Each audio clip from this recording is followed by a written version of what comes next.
Good evening, ladies and gentlemen. It's Chris, the Batman statue collector, and you are watching Rogues Gallery Live, episode 100.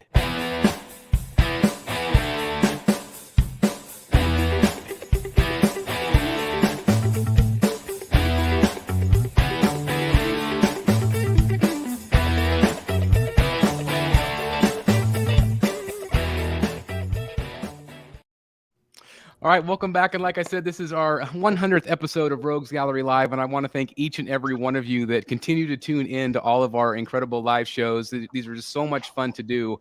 And we had to celebrate in a massive, massive way. And I cannot think of a bigger way than this gentleman right here beside me here. Absolute comic superstar from DC Comics. This is Jason Fabok, everybody. Welcome to the show. Hey guys, thanks for having me. Yeah, absolutely. Excited to be here, talk some statues.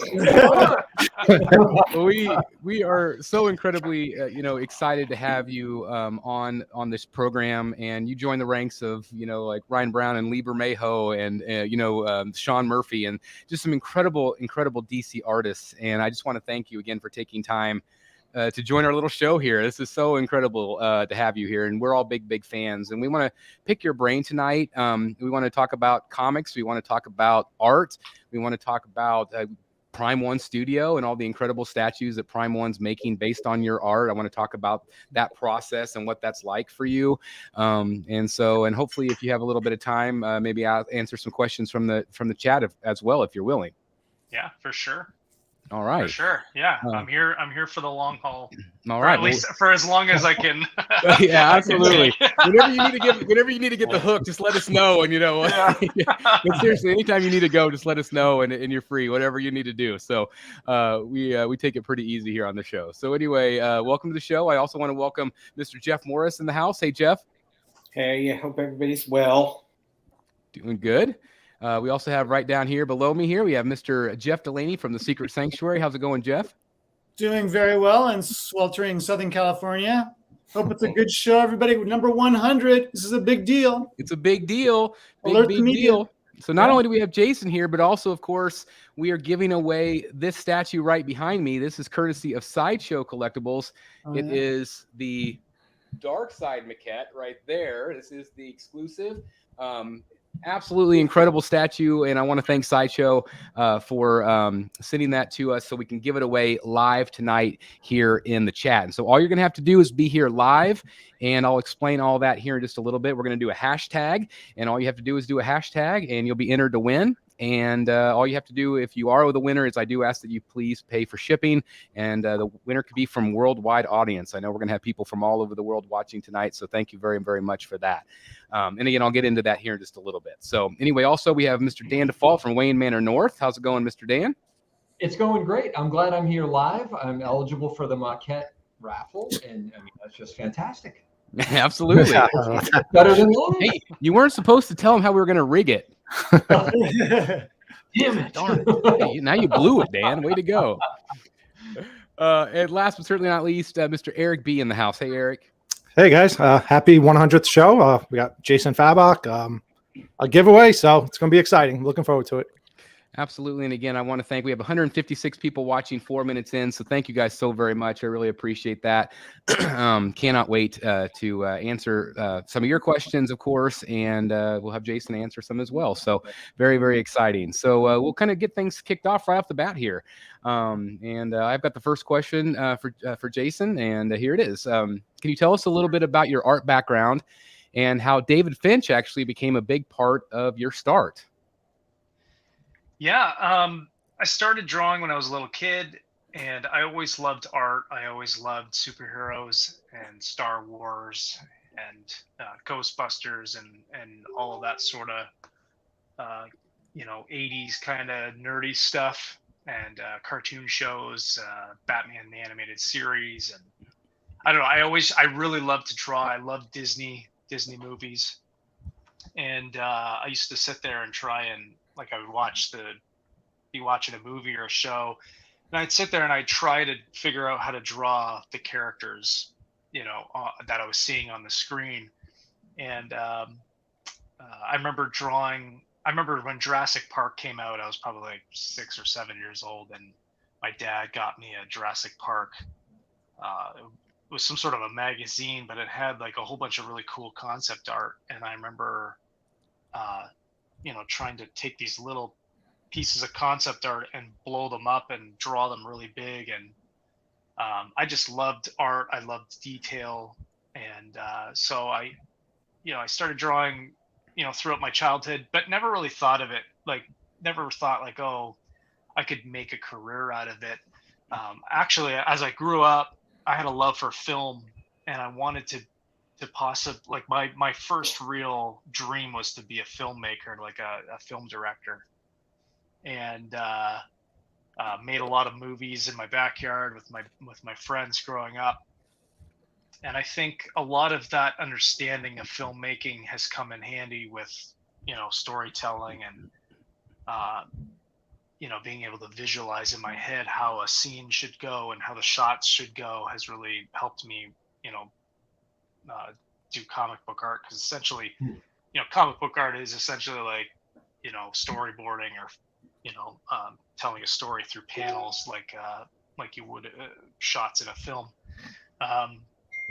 When I was in high school, essentially what happened was I started to get I wanted to draw more and more, and I tell this story about how I think it was in like the 10th grade, my English teacher, I was supposed to be reading Shakespeare, Taming of the Shrew, and instead I was drawing this picture of this guy with a helmet with a big axe on his helmet. And he was like fighting another guy, and my teacher came and he stopped. He kind of looked down at me, and he kind of like motioned to me, like, give me the paper. And so I handed it to him kind of sheepishly, didn't know if I was going to get in trouble. And he just looked at me and he just said, I think you should think about becoming a comic book artist. That's awesome. And so that was kind of like the light bulb moment. And he started bringing me, like, his name was Mr. Werbinski, and he started bringing me comic books. And I had, at that point in time, I was starting to collect comic books. I was going to my local comic shop. And so I was buying some different stuff that really interested me. But a lot of it was like old back issues of like Jim Lee X-Men and stuff like that. And but through high school, I started to really get this bug of wanting to draw, but I was still like more focused on the filmmaking kind of thing. And I really wanted to pursue that. And I sent away my portfolio or whatever for like to be accepted into film school. And I didn't get into any of the colleges that I sent away for. And it was kind of like one of those moments. It was like, how is this? Like I had like all the grades I would ever need and all this kind of stuff. And it just didn't happen. And I remember like being very devastated by that. But in the end, that kind of spurred me into looking at my artwork. And I eventually went off to animation college, because I figured animation is kind of like the mixing of film and art. While I was there, I learned a lot of really cool stuff, but I realized I didn't want to animate things.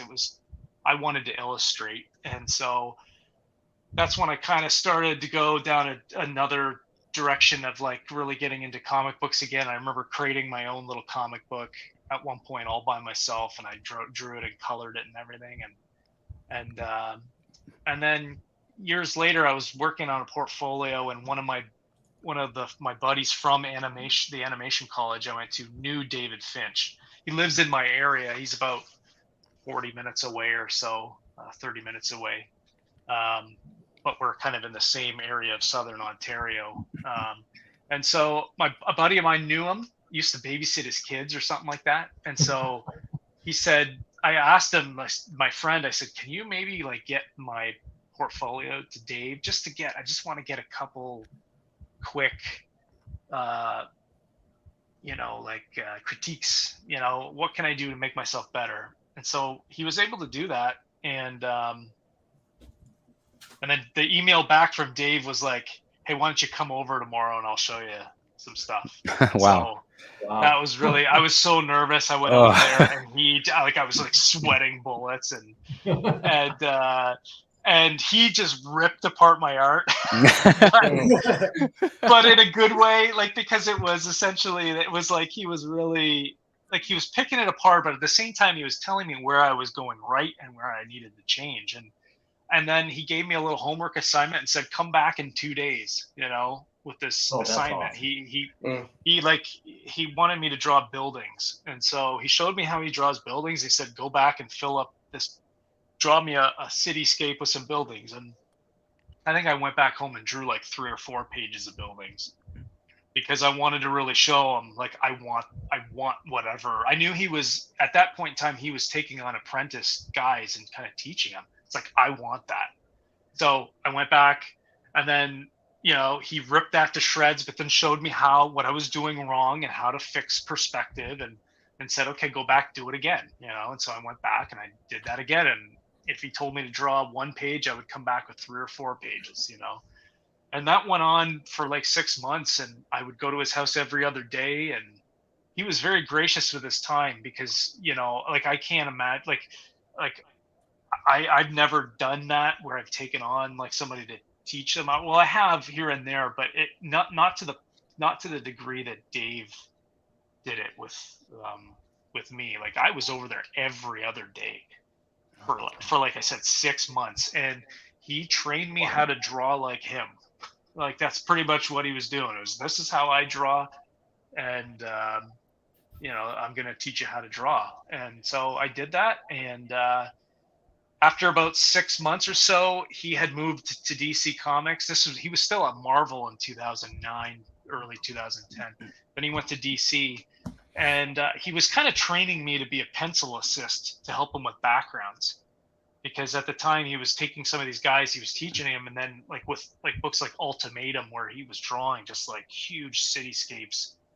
And he would kind of go in there and he would rough out the buildings. I want the buildings here, I want the perspective here. And then he would have pencil assist, like there's an artist, his name is Johnny Desjardins,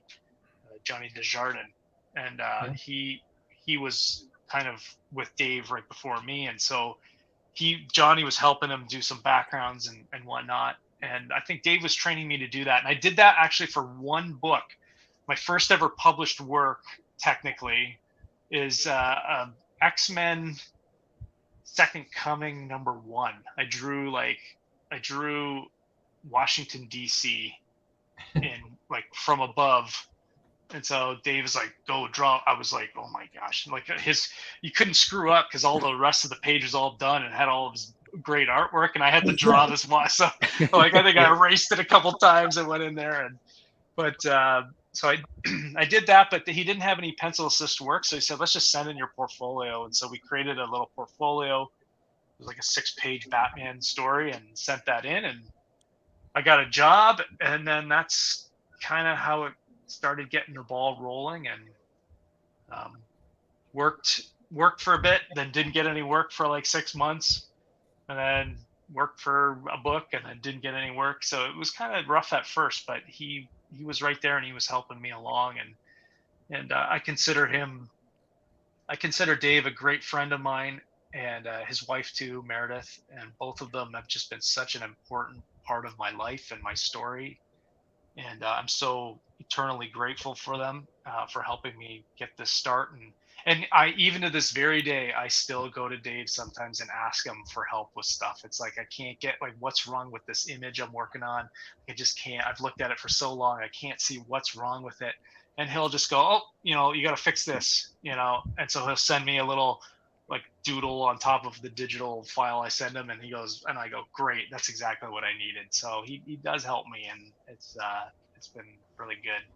That's incredible. I had the opportunity to meet him for the first time a month ago at San Diego Comic-Con, and just to be able to talk to him, and he was just so nice. And I even got to see him do a live commission where he was doing a Wonder Woman, and it was just incredible to see just how quickly and how awesome it looked. I mean, it's just the talent in people like him and you. It's just astounding what comes out. It's our dream pieces. It's our dream characters come to life. And I consider both you and David in my top 5 of all time. And it's just so awesome. So awesome. So great answer there. I'm going to move it on to Dan for question number 2. Yeah, actually, and kind of convenient. We were talking about this right before we came live on the show tonight, but we talked a little bit about your Detective Comics work, some of the initial work that you did with Batman, and how you went on from there to be kind of the lead guy on Batman Eternal for the New 52 run. Was that kind of surreal? What was that like? And, was your kind of rise to comic book stardom surreal for you, or how did all that go? Yeah, so when I first broke in, I had done a couple fill-in issues on Superman and Batman, and then, like I said, I didn't really get work for a bit, and we were talking about going to C2E2, and Dave brought me along with him to C2E2 in 2010, maybe, and he said, "Come along with me." He's like, "The DC editors will be there, and maybe I can introduce you to, some of the guys from like Aspen Comics who are some of his friends there." And he said, "Maybe we can, get you some different work with some different people," and even Top Cow at the time with Mark Silvestri. Mm-hmm. And so we went there, and I made some connections with some guys. Top Cow wanted me to like move out to like California, and I wasn't. My fiance, we had just gotten engaged, and I was like, yeah, I don't want to really move away. I sometimes I wonder, like, if I would have went there, I wonder how much better of an artist I'd be today, being able to learn from Mark Silvestri one-on-one. I mean, that's who Dave learned from, right? And so I love Mark Silvestri, and I mean, but I figured at the same time I have Dave here too, to help me kind of along this journey and this path. But I worked with Aspen for a little bit, and then Dave was doing the Dark Knight series for DC, and he said he needed a fill-in because they were switching over the New 52. So he's like, "I'm gonna have you do issues 4 and 5 of the first run of Batman: The Dark Knight." And so, so I did that, and DC then offered me a contract, an exclusive, and they put me right on Detective Comics of all things. Like I'm sitting there thinking, No pressure, like, right? No pressure. Yeah, I know. It was that was nuts. Like I expected, like, okay, they'll put me on, I don't know, they'll put me on like a C or a D list character and kind of let me just kind of get my feet wet, but I look back at I know I haven't really gotten into the answer here, but I look back at those times with Aspen as being very important, because they gave me the time to kind of work out how to get some quality and speed. I wasn't really ready. Like when you're first working for DC and you're just thrown into a monthly schedule, like I couldn't do it. I was like stressed to I couldn't complete things. In fact, those 2 issues of Superman Batman I did, the first 2 books, there's like a couple pages there that Dave Finch drew because I was like so swamped, and he's like, "Come on over." And so he literally just whipped out like layouts, and he's like, "Just do the finishes." And so we ended up completing the book. So he helped save my neck there right at the beginning of my career. And then so I did Detective Comics, and I had a lot of fun on that book with John Lehman, and that was a lot. I learned a lot during that period of time too, and was just trying to find a way of having some quality and quickness and speed and all this kind of stuff. And I don't know. You kind of, as an artist, you look back at those early things, and you don't really have, like, you don't think it looks very good, But then again, like the stuff that I drew last week, I don't think looks very good to me anymore. So it's like it's always this constant fight, But I remember I had done Detective Comics. They came and they asked me to do Batman Eternal, and I thought it would be a great kind of stepping stone to be on Batman #1, new book. At the time, they weren't putting out all these different new Batman books. There was just Detective and Batman, and then they brought out Batman Eternal. And at first, I really enjoyed that book, but because it was weekly, I felt so disconnected from it, because I was doing I did like issues 1, 2, 3, and that didn't really feel like a full arc. And then like I did like issues like 14 and 20, and like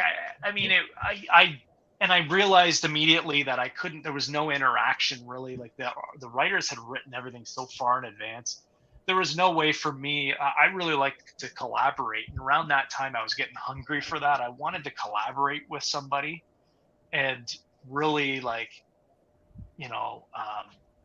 really be able to get some of my ideas out there too. And that book just wasn't that kind of a book because they, like I said, everything was written so far in advance because they were planning this thing. And so I wasn't very happy. And Dave, again, great. I was trying to figure out, who do I email? Like, can I email somebody and ask, like, should I talk to my editor? And Dave's like, no, just call Dan Diehl. I was like, call Dan Diehl. I've never even talked to the guy. Like, he's like, no, you just go right to the source. Just go talk to him. Tell him what you want. Tell him what you're thinking, and he'll be honest with you. And so I remember I called him, and I had a great conversation with him. And I kind of just asked him. I said, I'm not too happy with this book. I would really like to do Justice League. And at the time, there was already artists on that book, but he said, we'll keep you in mind. Just keep working hard on this book, and we'll see how it goes. And then a couple months later, Jeff Johns called me out of the blue one night at like 1 a.m. and we got to talking, and he's like, I want you to draw Justice League. And I asked him later, I said, did Dan Diehl ever talk to you about that? He said, nope.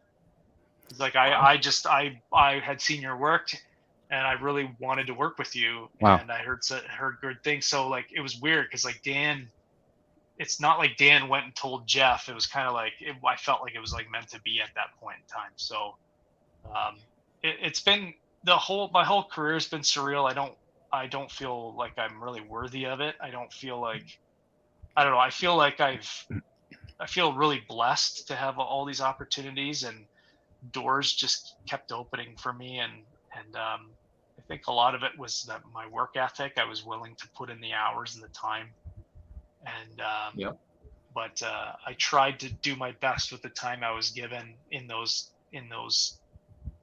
moments of really high stress and trying to get these deadlines done. And my wife, same time, she sacrificed a lot to help me get to that point. And now my life has kind of taken after having kids, it's like I really felt like it was time to slow down a little bit and put my time into them. And so that's why I decided I'm not doing any monthly books for the near future, but that's where you get things like Three Jokers and stuff like that. So it makes it that much more special, really. Then it becomes an event, which is very exciting, I think. You talked a little bit about collaboration a minute ago, and obviously with David, massive collaboration with him and things like that. But outside of him, are there other people that you love to collaborate with, and or maybe that other artists that you're inspired by as you continue to explore your artistic journey? Well, the number one guy I like to collaborate with is Jeff Johns. He was it was funny because, like I was saying, like with Batman Eternal, I didn't feel like there was much collaboration. Whereas with Jeff, it was the exact opposite. It was everything was collaboration, and like I look back so fondly on that time working on Justice League with him, because he would call me every single day on his way to the gym, and we would talk about whatever I was working on that day and what was going to happen in the next couple pages, and what he had envisioned for the next issue. And I remember that first conversation with him. Like I said, it was like a 1 a.m. And he like texted me out of nowhere. I'm like, who is this? Like, why, and then he's like, it's Jeff Johns. I was like, uh-oh, am I in trouble? And so we talked and really just hit it off immediately. And immediately, like he wanted to do Darkseid War and like right away, but he's like, we'll do a smaller arc first and then kind of lead into Darkseid War. And so, but Jeff, with Justice League, it was like I had hit the gold. Like I loved, like there's so many little things in Darkseid War where I just would like say one little thing, and he somehow took that idea and like ran with it and made it part of the book and part of the story. And I really felt creatively fulfilled because of the fact that he did listen. And you don't like, it's sad to say that like you just don't get that with a lot of writers. It's like they write something and that's it. and I want to be part of the journey. I like, there's certain things I want to really draw, and certain things that I feel like I can really draw well. And so Jeff would listen to that, and then he would put that in the books. And you know, same with Three Jokers. It was weird because like after Justice League, we both kind of, that's when my son was born during the Darkseid War, and I just couldn't do it anymore. Like I couldn't work that crazy monthly schedule. Like that book, sometimes when I look at that book, I wonder how I even drew the things I was drawing. I think I was like possessed, but I was also putting in like 14, 15, like I felt like I was working from sun up to sundown, and then even up until bedtime. Like I was just all the time, and there was a really tight schedule with Rebirth coming out, and it was just, it kind of burnt me out right after that. And then I kind of went through a couple of years there where Jeff was off working on movie stuff, and we knew we wanted to do Three Jokers, but I thought it was going to happen right away, and it didn't happen until like 2 years later. So I was kind of lost, and I didn't want to work on any Batman stuff, but that's all they were presenting to me. And so I wanted to do Swamp Thing. I tried to sell them on that so bad, and eventually I got to do a Swamp Thing with Tom King, a one shot, which was really cool. And I did the Batman the Button issue. Oh, the Flash, yeah. Yeah. So that was really good because that was a big seller, and so that kind of got my name back out there again. But there was kind of a couple of years there where I was kind of working with different writers, and it just never was the same as working with Jeff. Like Jeff really was like, once you kind of work with somebody like that, it's like it's hard to go and work with somebody else who's not that much of a collaborator. And then finally we hit with Three Jokers, and that's where you know, and I'm still working with him today on something. But so we really click and really get along, and we like a lot of the same stuff, and so we really just connected. When it comes to artistic influences, like David Finch is a big one for me, and Jim Lee. Batman Hush was one of those books. When I first read that, it just blew my mind. It was like, that's the kind of art I want to draw. And it was because of the feeling that the art gave you, this big, bold Batman. And it was like, that's kind of what I want to try and emulate in some way, because I want that feeling to come through out of the artwork. Mark Silvestri is another one that I really love. Gary Frank, Brian Boland, Mike Mignola. He's a big one for me. I love his Hellboy books. Those are probably my favorite comics of any comics. I really like the Hellboy series. You know, Todd McFarlane's stuff, his Spider-Man and his Spawn work. Mm-hmm.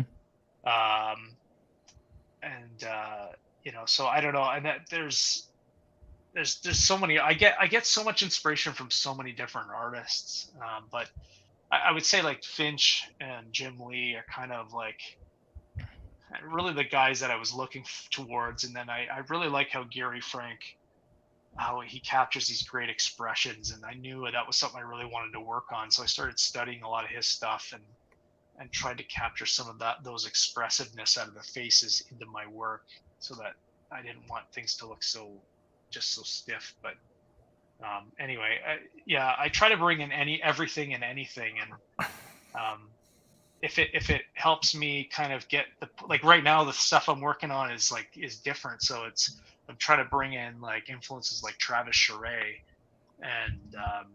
and like Olivier Coipel and some other guys, and some French great.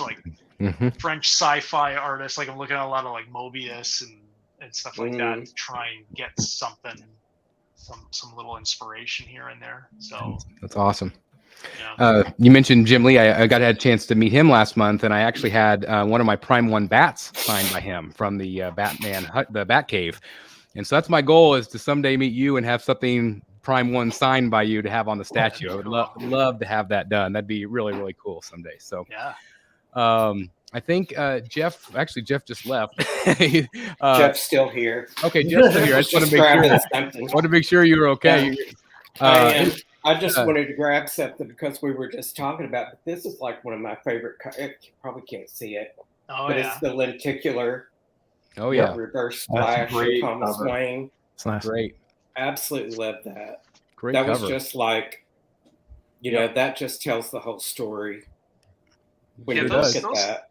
Those covers were really something because, I mean, they had done a run of lenticular covers for I don't know if it was Forever Evil or something like that, Year of the Villain or something. I don't know. Were villain covers that they were like a bunch.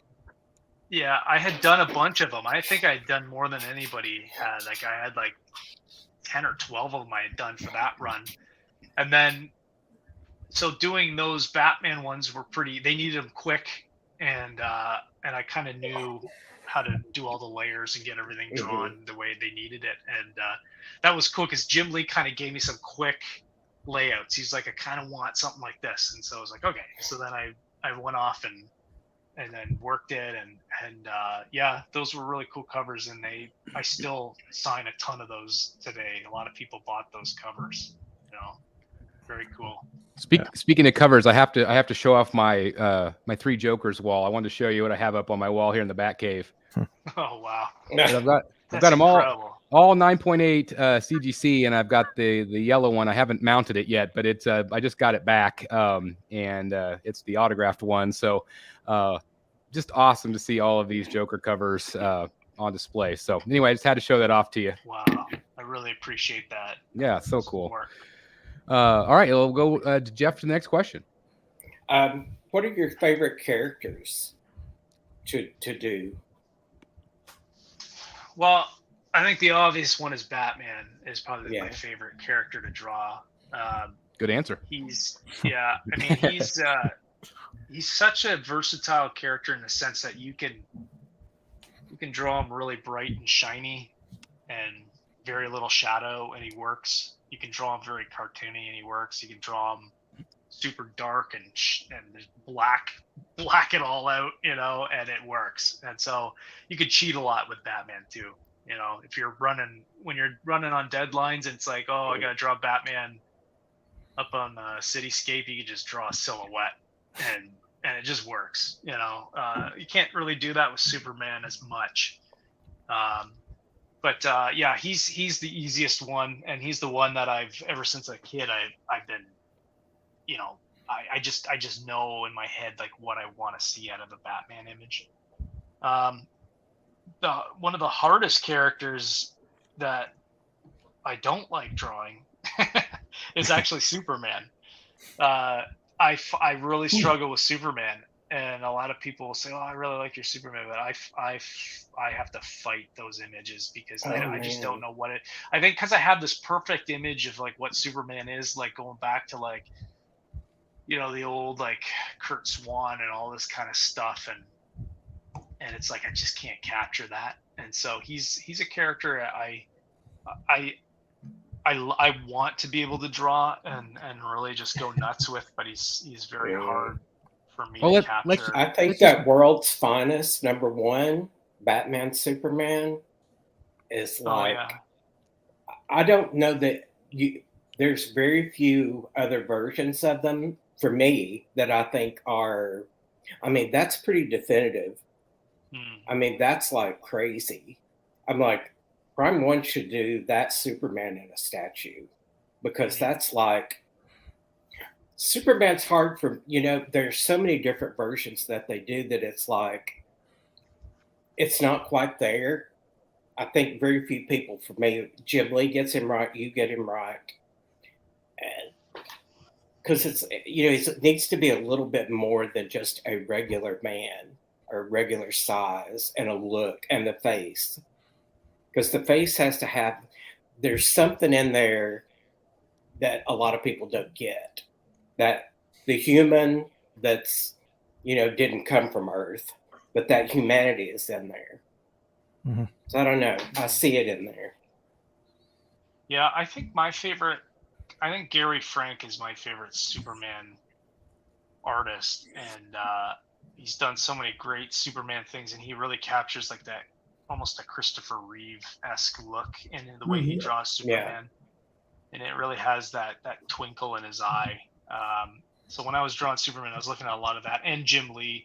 Jim Lee gets it like too. Like he just, the way that he draws Superman's nose, it's just very like boom, and it's square, and the square jaw, and it just, everything's a square the way he kind of draws Superman, and it works. And it's, you try to capture that, and it's like sometimes it works, and sometimes I feel like I missed the mark. But but I and then the other, like, you know, other favorite characters, I really enjoyed drawing Wonder Woman, and I didn't think I would.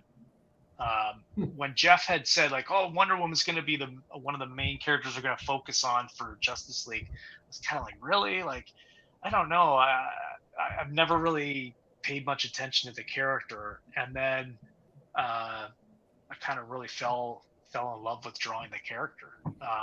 He just the way he kind of, and what's really cool about that, like, is I had drawn like a picture of Wonder Woman years ago. It was probably back in 2010 when it was probably part of my portfolio that I handed into DC. And it was like Wonder Woman in like a more Romanesque look. And Jeff saw that image, and that's why he wanted me to work on Justice League, because he's like, I want you to draw this Wonder Woman in this costume. And so the Wonder Woman from like Darkseid War, the costume, was based off of that original drawing I had done way back in like 2010 or something like that. And being able to kind of draw her in like with this, it was very, I mean, the costume looked like Wonder Woman's costume, but just me being able to bring in a little bit of my own thing to it, I think really helped me connect with the character at that moment when I really needed to connect with this character and be able to make her important to the story. And so again, like he had, like, by just doing that simple thing of, hey, use this outfit, it immediately connected me to her.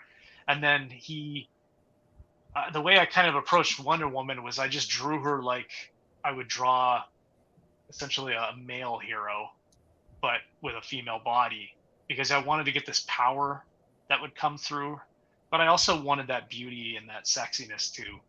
But it was that trying to get the feeling of power across with Wonder Woman. And I really, really loved drawing her throughout that run of Mesovirus and then into Darkseid War. And I had a lot of fun with that character. And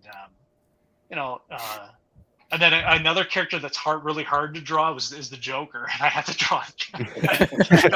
You got to draw a lot of him. Did a lot of that.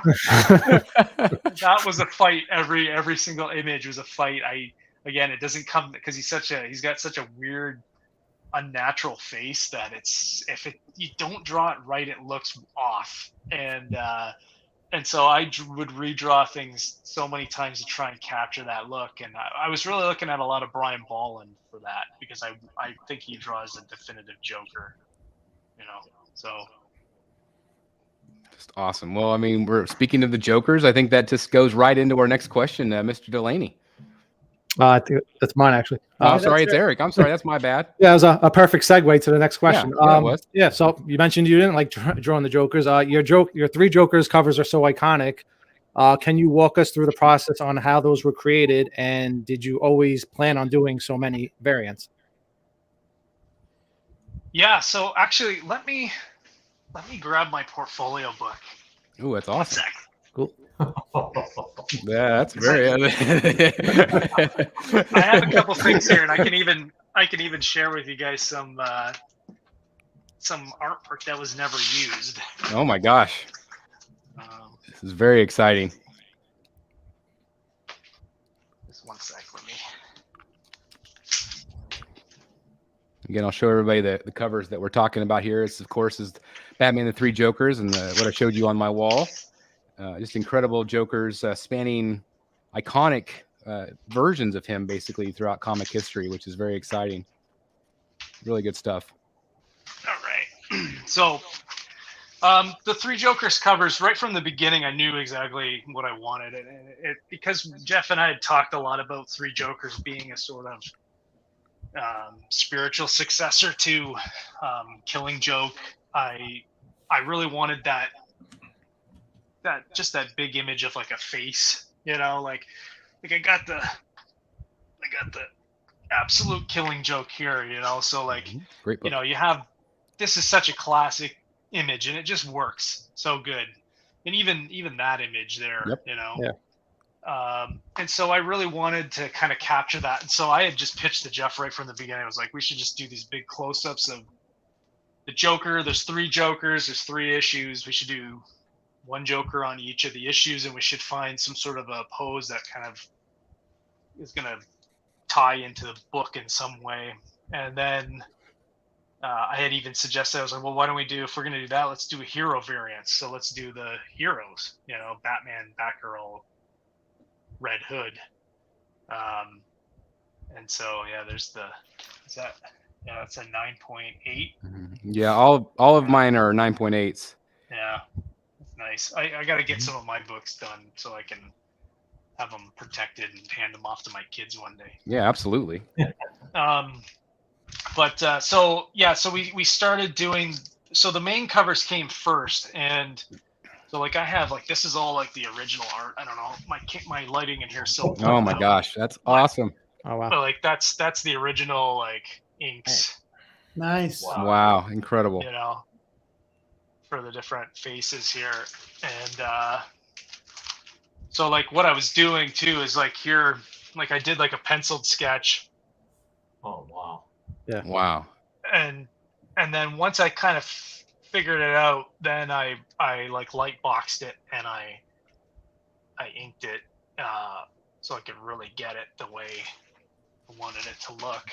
You know, like here's the Batman and Yeah. Oh, I love Nice. it. Batgirl.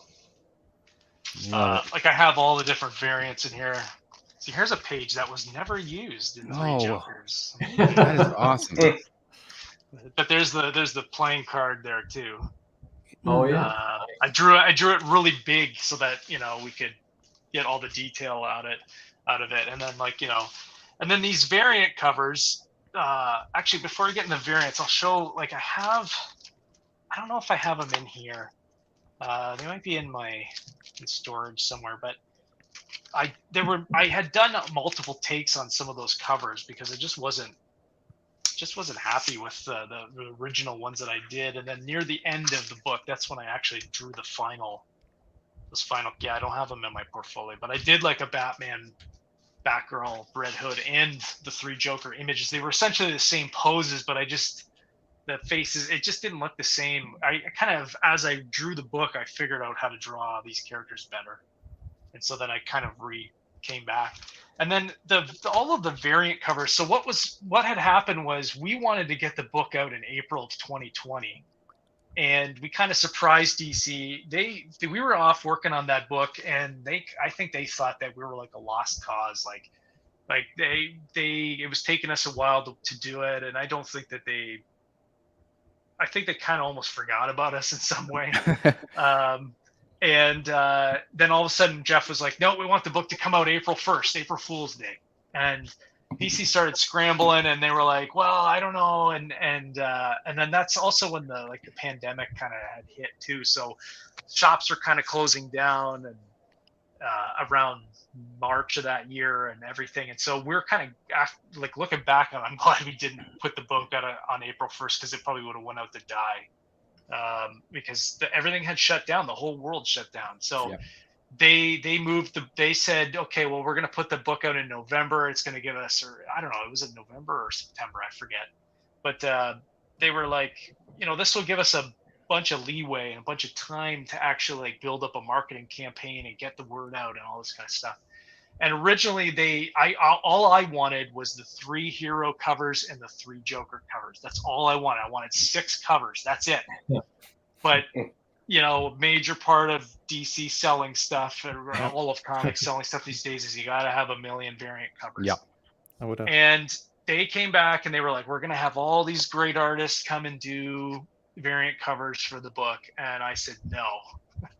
Not because I don't want to see all kinds of artists do their take on this, but because I had worked 2.5 years of my life on this. and I wanted to own this. I wanted this to be my work and me be the only one who touches it. And I was very protective of it. And I don't want to get into like there was a lot of fights that we had back behind the scenes to get this book made and put out the way it was.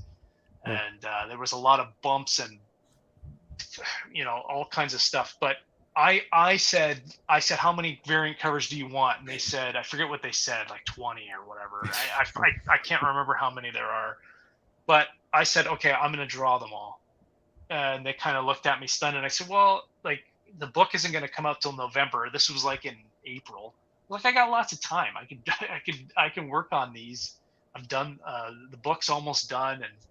And so I came up with this idea of just like, why don't we keep going with the faces, but now we're gonna, because we have essentially Joker from, you have kind of the death in the family Joker, and then you have the original Joker from the original appearance, and then you have the Bryan Boland killing Joker. Let's kind of like just play up to those three Jokers, and because they wore different costumes even within those books. And so that's where we kind of started going with this. And I just started sketching out some of them, so like, you got like, here's like your new 52 kind of Joker, the Capullo Joker, which actually was the last one that we did, because we actually had one of the covers I had wanted to do was in Death in the Family. There was, he dresses up as like an Arab sheik with like a pink thing, and I wanted to do that cover so bad, and I had drawn it up and everything, and they were like, no. Like, it's in the book, you're literally selling the book, and they were like, it's too controversial, whatever. So then we put in this one, but that would have been, I think, one of my favorite covers, because I really had this great like look on his face. And but I never drew that one in a finished finalized version. It was just a very rough. So we did this one's like, the Bryan Boland laughing fish. I sold one of the covers. I forget which one it was. But and then in Death in the Family, he had like he puts on the face makeup, which is I think where Tim Burton got the idea from, because he's like has like flesh tone makeup on for a bunch of that book. So that's what that's from, and that's like the classic Mike Mignola Death in the Family cover. And then you got your Killing Joke. I love that. Both of these are from Killing Joke, right? With the red hood. And I love the shark one. I thought that one was really fun. Yeah. So like, you got the comedian before, but he's wiping the tomatoes off his face. The bomb, that's from Death in the Family as well. And then there's the shark one. Yeah, so fun. This is actually an unused Batman. So I had this one, but then I didn't like how it looked, and so I so that's where you get the actual the final one there. That's cool. So it's just a little different, but like I just didn't feel it captured what I wanted. But so incredible. The shark one was like, they were like, oh, we need another cover because we want another printing. And so because the Joker shark was so big in that first issue, I thought it would be funny if he has a shark puppet. It's so good. Yeah. So, and then this one here. Oh, that one. This is an unused one. Oh, wow. Wow. This was going to be the second print for issue 2. That's nice. And then they never did a second print. And so it's like, the Joker drawing the smiley face on Red Hood's helmet. Oh, so good. It was colored and everything, and then they were going to do a second print, and then they just kind of, I don't know why. Maybe it didn't. That's too bad. It really is awesome. Yeah, I mean, hopefully we're working on like a new edition or whatever of it. Hopefully they'll put it in there because it is colored. Brad colored it all and everything. So that's awesome. Wow. Yeah, and then that's the last page of issue 2, I think. Yeah. Which I figured could be used as a cover as well. So that's why I drew it like that. Nice and big, because I figured, maybe they'll use that as like another print cover as well down the road. But just so incredible. Thank you for showing us all those. And hey, I've got all these CGCs already ready for your kids. If you want to trade for one of those, originals, I would love to do that. It's on the table.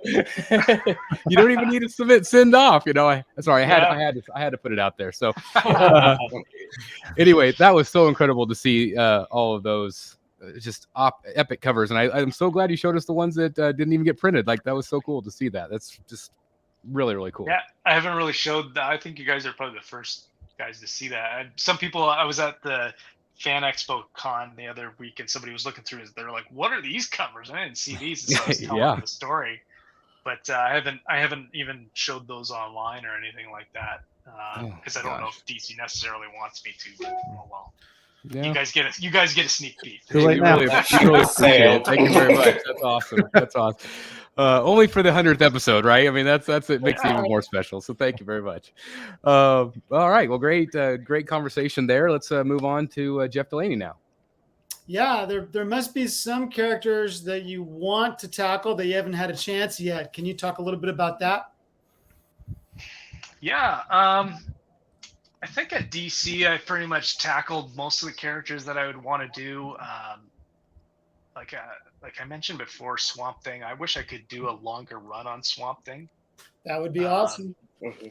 He's kind of a niche character in the sense that, like, they know DC. See, the problem is that, like, it would be great to go and tackle some different characters, but DC, they want you on certain books because they know, like, they want you on books that are going to sell a certain specific amount of copies, and like Swamp Thing isn't going to sell, big time, so they don't want to put huge talent on those books or whatever. I don't know that, but if I could, I would love to do like a 6-issue Swamp Thing run, maybe with Jeff Johns, and just like do something really cool and definitive. But at DC, I've been so blessed to be able to work on almost every single character I ever loved. I mean, when it comes to mind, I really don't know what character at DC that I haven't had the chance of drawing at least once. I drew all of them. So especially with Justice League, when you work on Justice League, you get to draw everybody, including Mr. Miracle, which was one of the characters I wanted to do. Darkseid and all those characters. So outside of DC, I would love to do Spawn, even if it was just like a cover. I'd love to do a Hellboy cover or two. Like I said, he's one of my favorite characters. And then, there's lots over at Marvel I would love to draw. Spider-Man, Wolverine, Captain America, the X-Men. But again, like, in my mind, like, if I was going to do all those characters at Marvel, though, I would want it to be with Jeff Johns writing it. And then number 2, I would want to do like the classic versions of the characters that I remember as a kid. So I wouldn't be interested in working on like the modern X-Men. But I would be interested if we did I would love to go, like, if Marvel came to me and said, "What do you want to do?" I would say, "I want to do X-Men, but let's kind of reboot it or revamp it to the way it was in the 90s and just like go nuts with like that 90s X-Men." That's because that to me is the definitive X-Men, that Jim Lee era and the cartoon animated series, and just kind of really draw upon that. Maybe take the costumes and update them a little bit, but kind of keep that same vibe where it was just this action adventure book. So after a while they switched to X-Men. Always just it kind of became about like a school, and like as a kid I was like, I watched that cartoon show, they never had a school. It was just, they were just these guys who lived in the basement of this giant mansion and fly out in a jet and go fight like mutant terrorists. It's like that's X-Men to me. I would love to draw that, but there's lots of Marvel character. What was that? I said that would be really cool. I mean, you could do like a 6 or 12 issue thing set in the 90s, a story that was nobody knew. Yeah, that would be really cool. Actually, that'd be awesome, because I would love to draw that, even like the 90s, like setting and yeah, kind of keep it almost like a period piece in a way. It's Yep. It'd be It's fun. weird to say the 90s as a period piece because Yeah, Do you that's ever awesome. come up Now, Do you ever come up with concepts for your own characters? Yeah, lots of them. I can't talk much about that right now. Ah, that's exciting. That's very exciting. That's very cool. Yeah, love to hear I mean, we've mentioned it a couple times before, but that's what Jeff and I are working on right now. Is where, I know this was one of the questions that was on your list. So,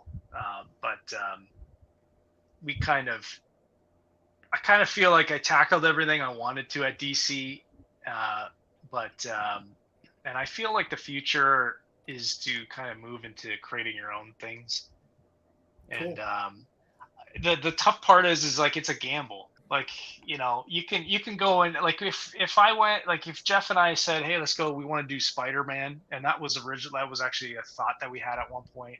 It's like we could go do Spider-Man, yeah, it would be fun and it would get a lot of attention. Or we could take a gamble and create our own things, and maybe people will like it, but maybe people won't like it, And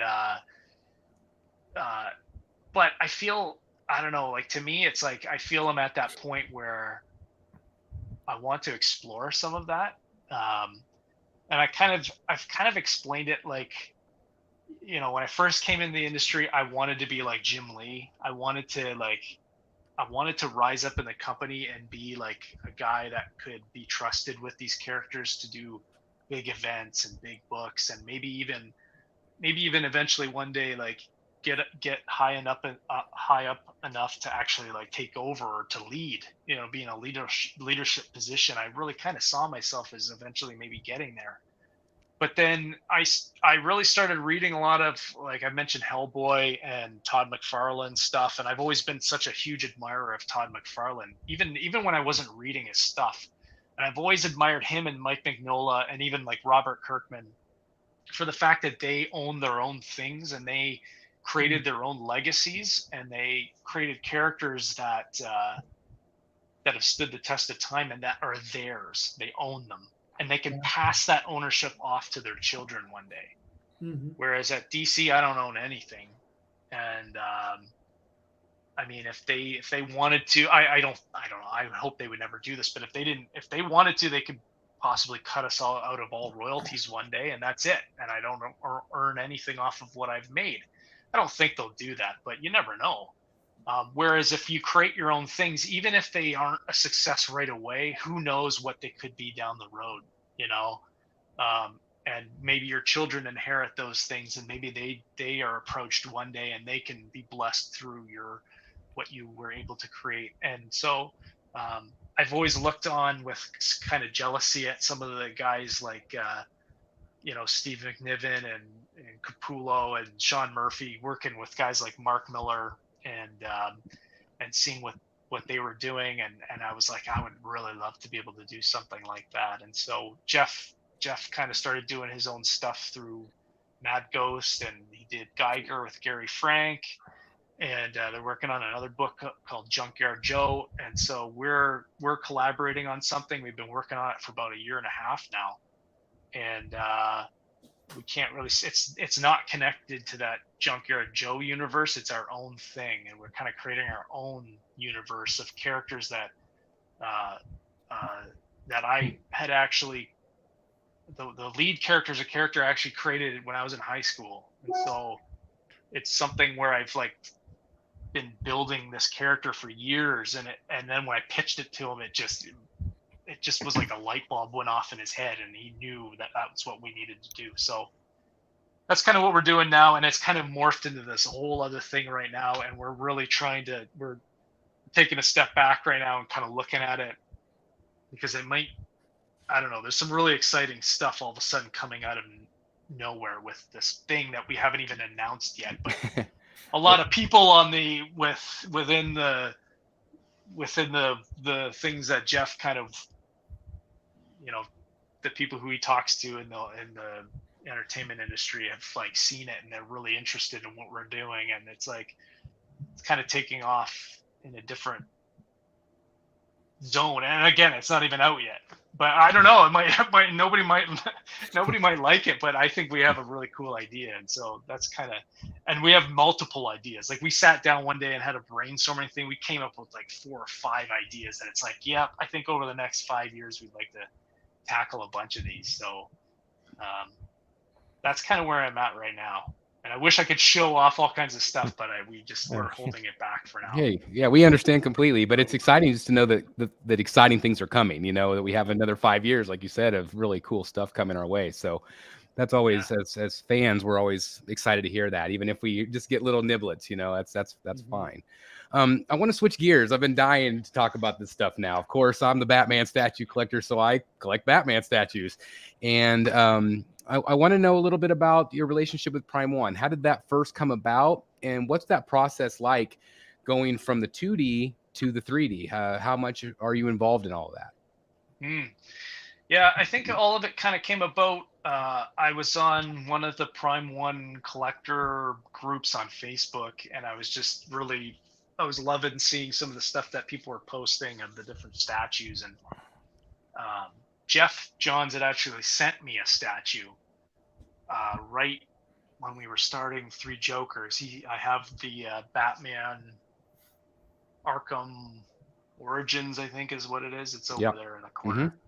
But he had sent, because he was getting all these products, because at the time he was like, I don't know, he was, whatever his job description was at DC, he was like, had to okay every product that came in. And he was like, I got like a office full of stuff. So he was sending me these things. And so he sent me a Prime One statue. And I was like, wow, like this is crazy.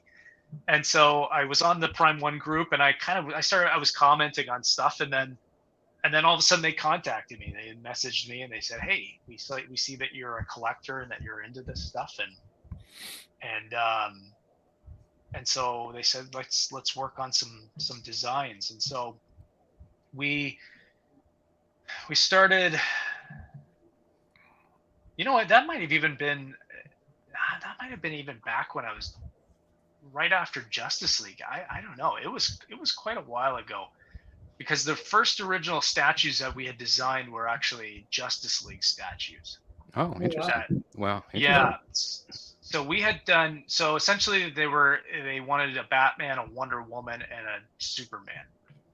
And so I had designed these Justice League statues so that they would all kind of fit together as like a Trinity piece, with the bases would kind of interconnect and they would look like a battle scene, but each one was kind of like Batman was kind of Batman specific, and Wonder Woman had some Themyscira kind of stuff, but it was like rubble and all this kind of thing. And that was like the first take, and they were like, oh, we don't, maybe we want something that was a little more like the bases would connect more to the characters. And so there was a Superman one where they wanted it connected with Brainiac, and so I had like Superman flying, kind of hovering over, very similar to that, you had mentioned that World's Finest cover.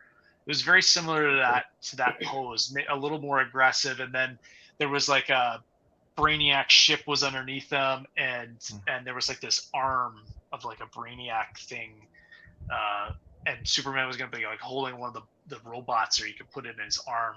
But then Sideshow or something put out a statue, like announced one right after that. It was pretty much the same idea, and we were like, So that one would have been a really cool statue.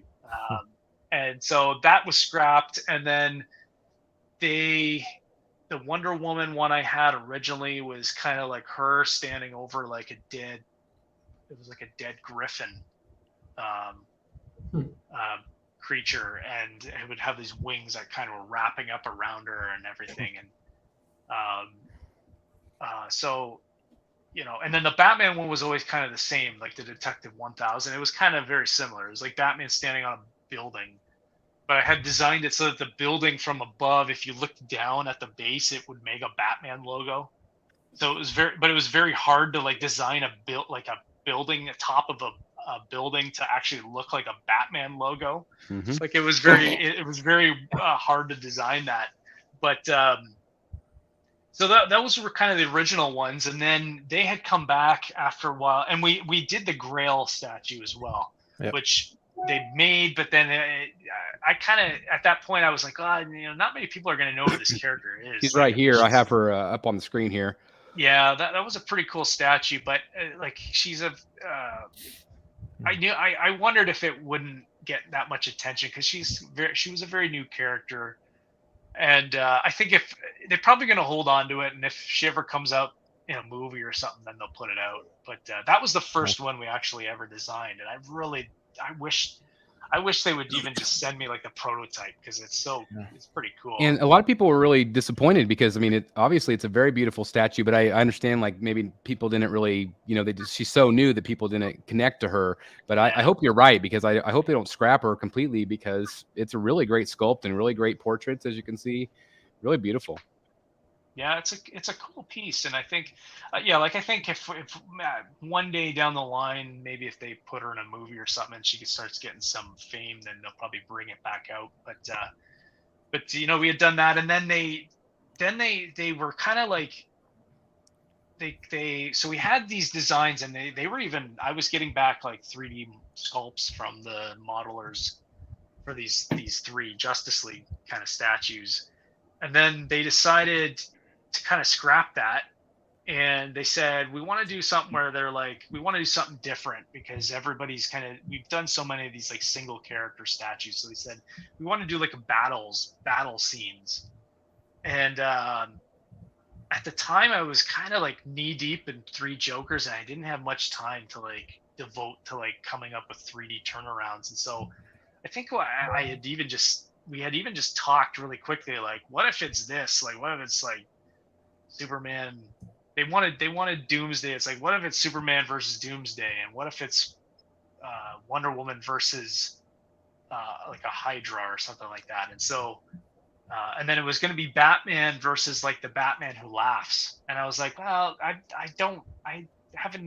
drawn the Batman Who Laughs like once, and I was like, it's not really my thing. And I said, what about Batman versus Joker? And so that's where that statue kind of came from. And I literally like on a really like quick, I just did like a quick, super fast drawing. It looked pretty much like that view right there of just kind of what I was thinking. And they just went with it and they just made this thing. I was like, it's incredible. Like just from a super quick sketch, but they captured the only thing that was different on my sketch is I wanted somehow have it so that playing cards were flowing out of Joker's jacket.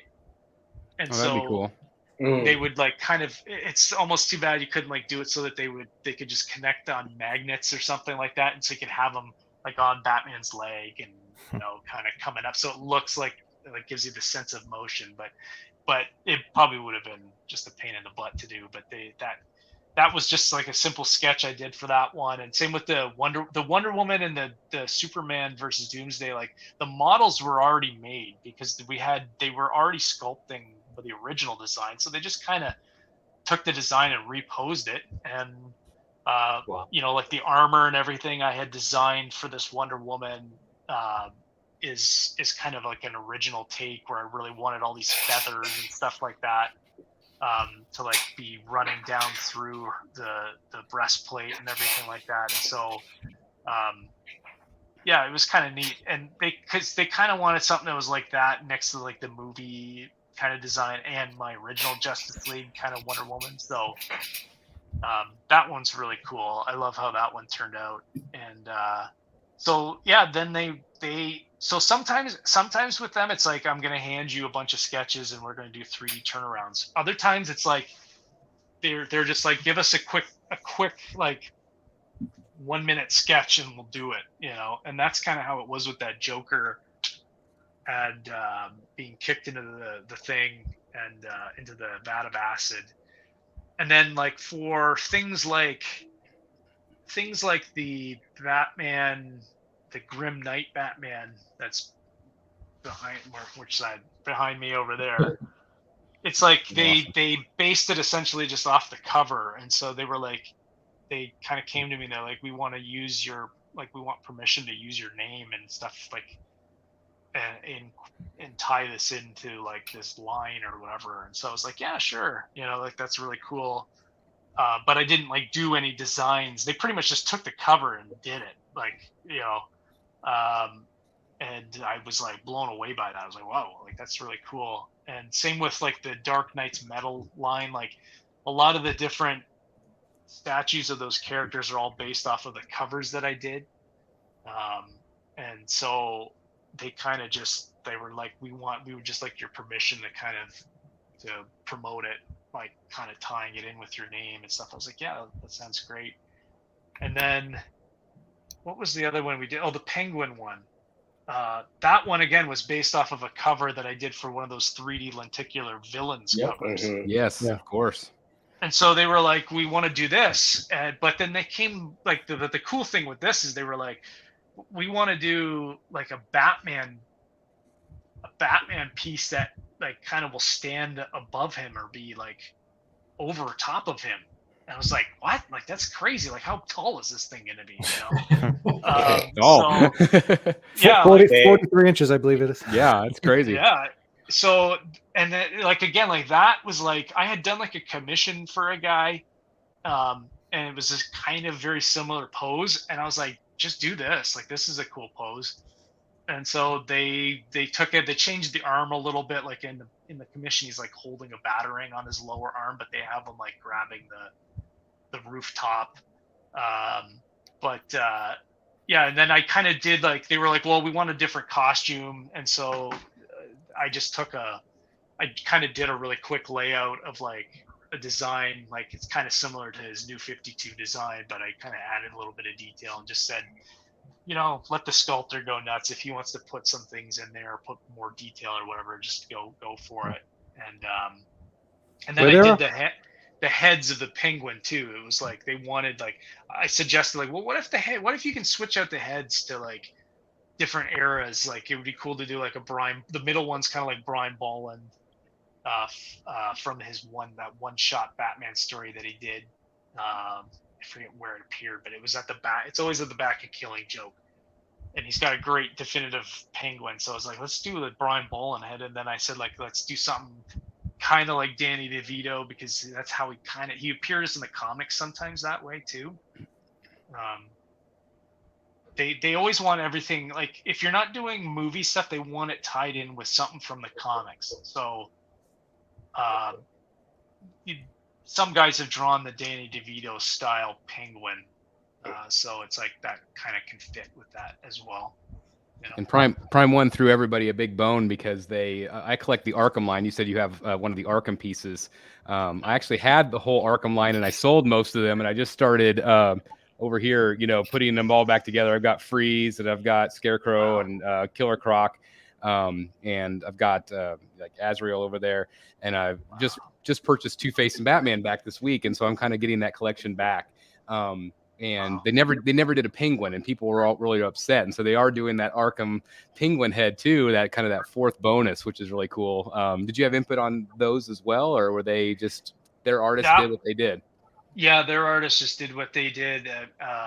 You know, I kind of like with the like I didn't know about them doing the Arkham head. I think that's really cool that they did that. I'd seen it online when they announced it, and I thought, you know, that's a great little bit of fan service, you know, to make the fans happy and the collectors happy, because they know their audience. They know what you guys want. And so with the penguin too, it was like, well, like he's not like when they first said like they were going to do a penguin statue, it was like penguin, like, you know, I don't know, he's not as dynamic as like Joker or Mr. Freeze. It's like, how do you make this statue something that, and he's small too, like, so how do you make the statue something that's going to feel like it's worth that price tag and worth putting on your shelf? And so I had they had sent me the 3D renders of what they had, and so I kind of did some quick sketches of like, well, what if he's holding like his umbrella, you know, like this, like a gun, and then what if he's got like a vulture on his arm, you know? And so we kind of, it was, I sometimes I don't know what's possible for them too. Like they never really tell me like, oh, this is not possible. They just say like, come up with some idea. And so like I'll come up with the idea, and then I think, well, maybe it'll work, maybe it won't work. Like I don't know how, like, this, like the thing that blows me away is how, like, even that Detective Comics 1000 statue, that thing is so heavy. And the fact that that thing is being held onto that base just with some magnets, and the way they, like, the engineering and what they have to do to, like, run metal poles up and down probably through that body. It's all that chimney too. That chimney is that support on the back, I think. Yeah.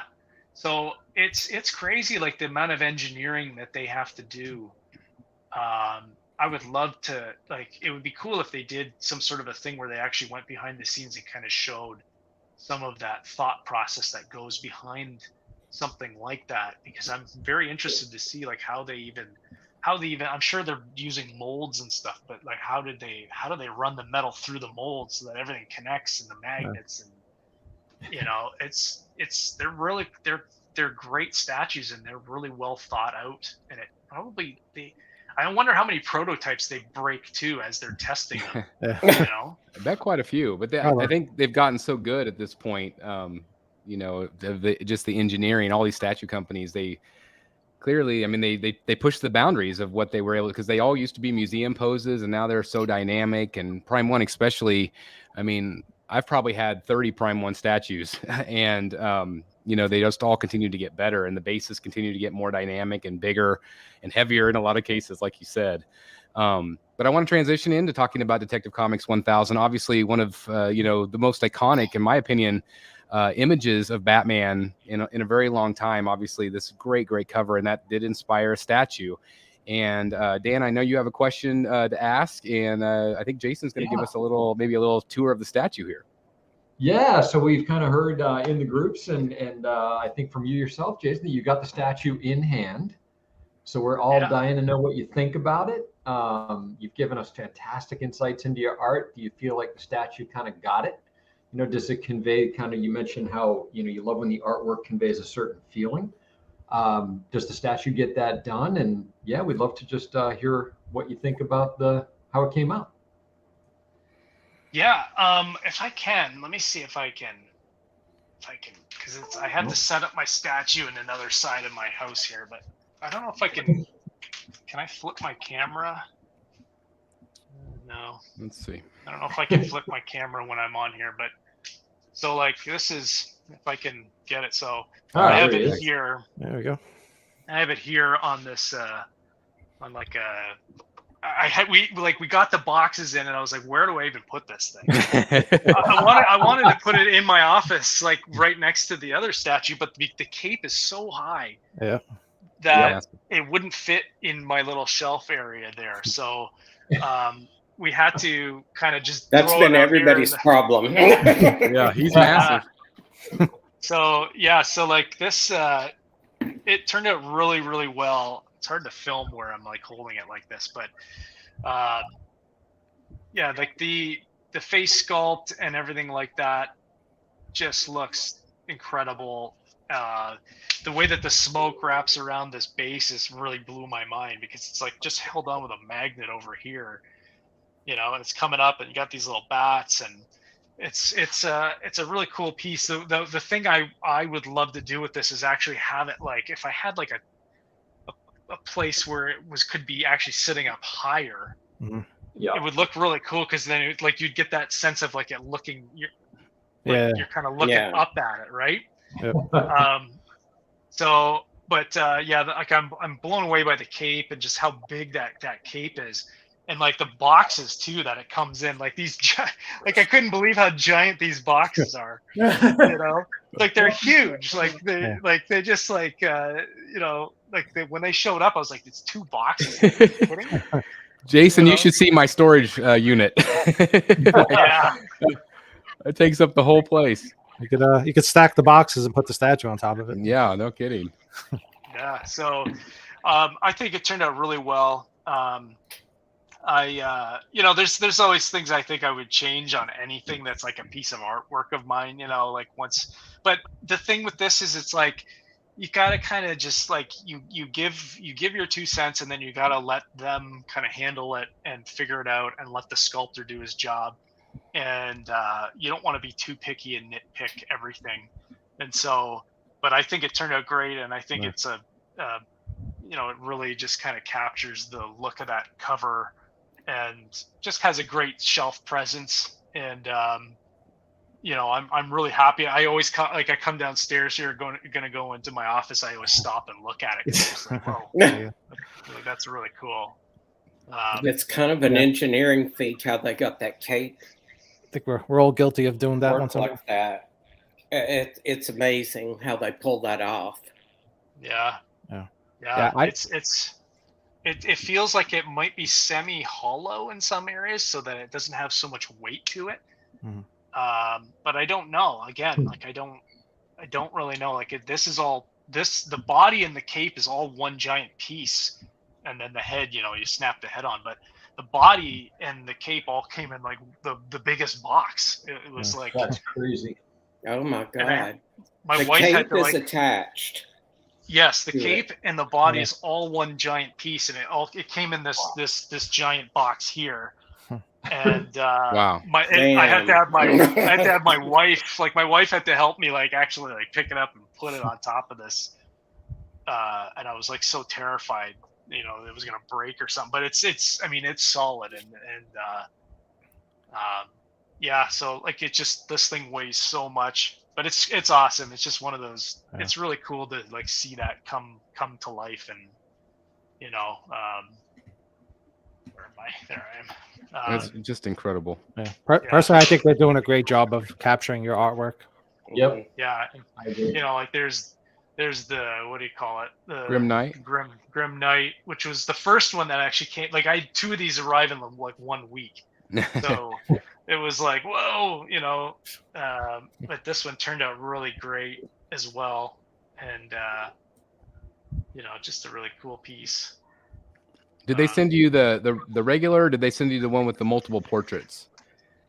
They sent me the multiple portraits. Nice. So the DX or whatever versions of them. Yes. Like I have you can see down here, I have I thought this was really cool how it's like a little bust. Awesome. And so like you can kind of put the extra heads on there, and it makes for like a really neat little, you know, I think that's such a cool idea, and it allows, you know, I know they did that with the Jim Lee Batman, because I saw that at a store the other day, and I thought, wow, that looks really nice just even as a bust. It looks great.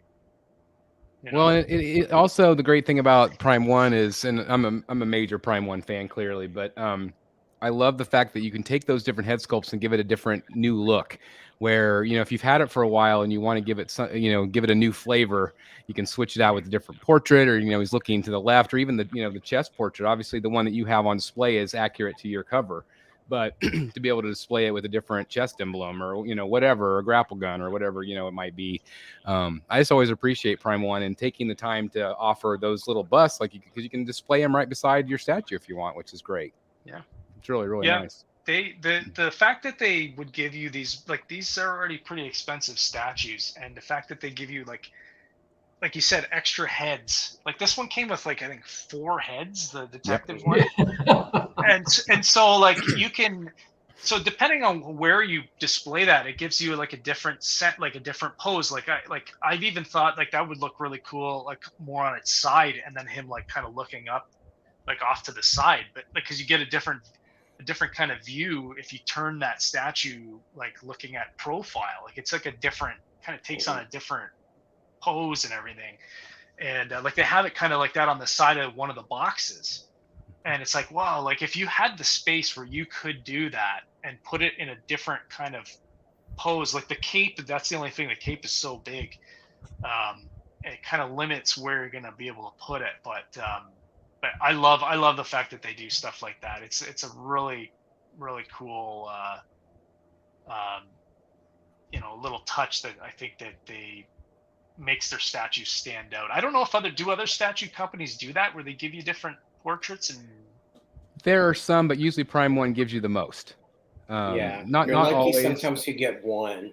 Yeah, usually 1 or maybe 2, but Prime 1's done a really good job of giving you and I like the fact that they give you the option of whether you want the deluxe or if you want to spend a little bit less and just get the 1 portrait, which I think is nice too. I always go for the DX if I can. I know it's a little bit more expensive, but I just always appreciate being able to swap out things. So like for me, I'm getting your Fabok 1000, Detective Comics 1000. I'm getting that one. I'm getting the Batman versus Joker, the big diorama, and I'm also getting the Penguin and also the Batman on the tower.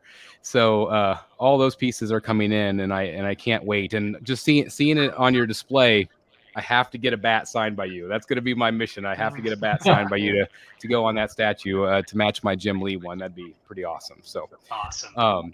Anyway, Jeff, I did kind of steal your question. I realized about the penguin heads, so I think we're going to. So you can skip. I think we're going to skip. We covered it. Yeah, we'll skip and go right to Eric. All right, what are we up to? All right, yeah, going back to Prime One. Okay. What statues would you like to see Prime One make of your art in the future? Yeah. Well, you mentioned that World's Finest cover. Yeah. I had pitched Put that. Put that out there. Yeah, I had pitched that, but I haven't.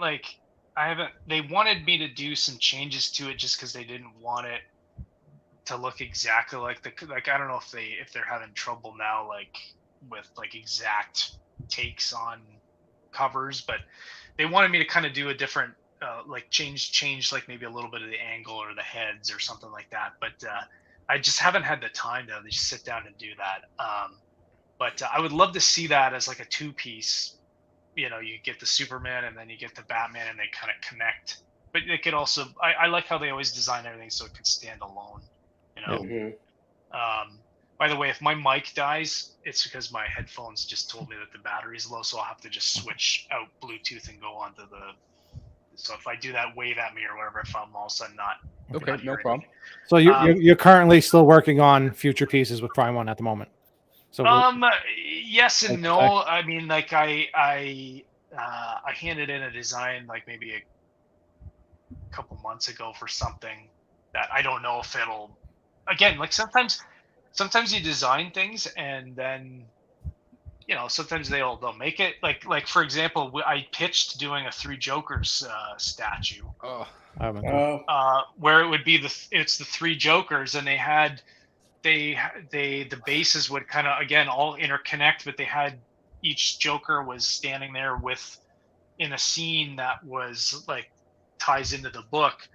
But the problem is, and again, it runs with that statue there. For some reason, DCE does not want characters with guns. Yeah. Nothing. So how can you do so I wanted to have Joker with a Tommy gun because he has a Tommy gun in the book. Well, then you can't do that. How do you do a Red Hood if he can't be holding two pistols? It kind of affects so much of what you can do with the design. And so it's kind of disheartening. Well, I know so many of the statue companies. I talk to a lot of the owners, on a daily basis, and just the fact that they are so frustrated because, you see them in the comics, you see them in kids' toys. Yeah. But yet adult collectors can't have weapons portrayed. I don't understand the thinking at all. I mean, and God bless Warner Brothers. But I just don't understand what their thinking is on that at all. Yeah, I mean, even that Grim Knight statue at one point. They didn't think it was going to come out, and they had already designed it. They had all the sculpts, and they were it almost didn't go through. And they had asked me if I would write some sort of a thing into Warner Brothers explaining why this statue needs to be made and why it needs to be produced. And I just pretty much said the statue's going to sell. Everybody's going to people are going to buy it, and it's direct from the artwork. It's comic accurate. And my wife, when we were putting it together, she was laughing because it's the whole base down there is just filled with machine guns. It's like they almost did it as hey, here's some more guns on here. But, well, it's crazy on the channel here. When Prime One first unveiled it, they had to have everything blurred out. They weren't allowed to show anything, and even on Sideshow's website. But that week, somebody mysteriously leaked some photos to me of all of the photos with the guns on it, and so of course, that's what sold it because people wanted to see it with the guns, and that's what makes the character so cool. Batman's iconically a character with no guns, and then to have a character like this with Batman with guns, people are going to be interested. Yeah, So. even that Batman kicking the Joker into the acid. I mean, he's got a gun, but if you put the bang on it, the bang flag, then it's fine. But it just, I don't know. It's doesn't make.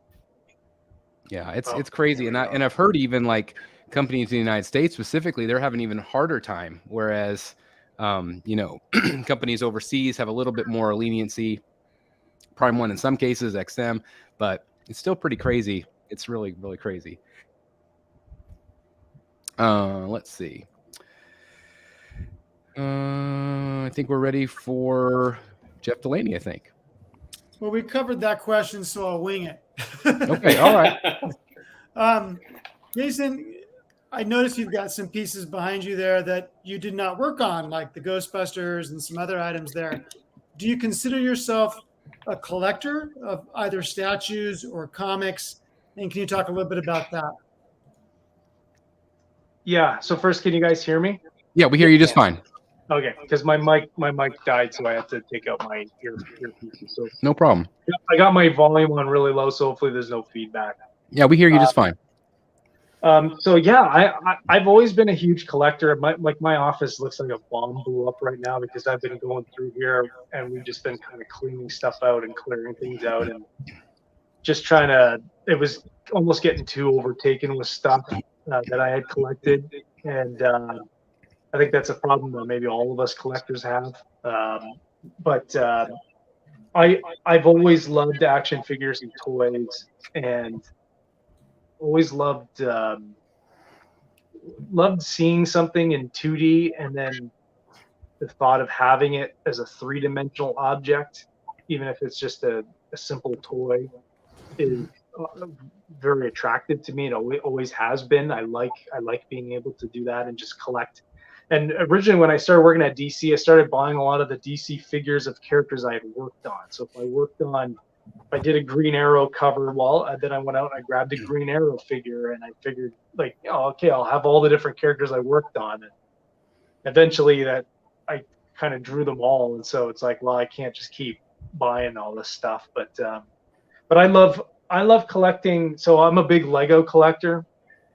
I love collecting old Lego now that I have some disposable income, it's like I've gone back and collected all the old Lego that I wanted when I was a kid. So a lot of the pirates and castles and 80s and 90s space sets and stuff like that.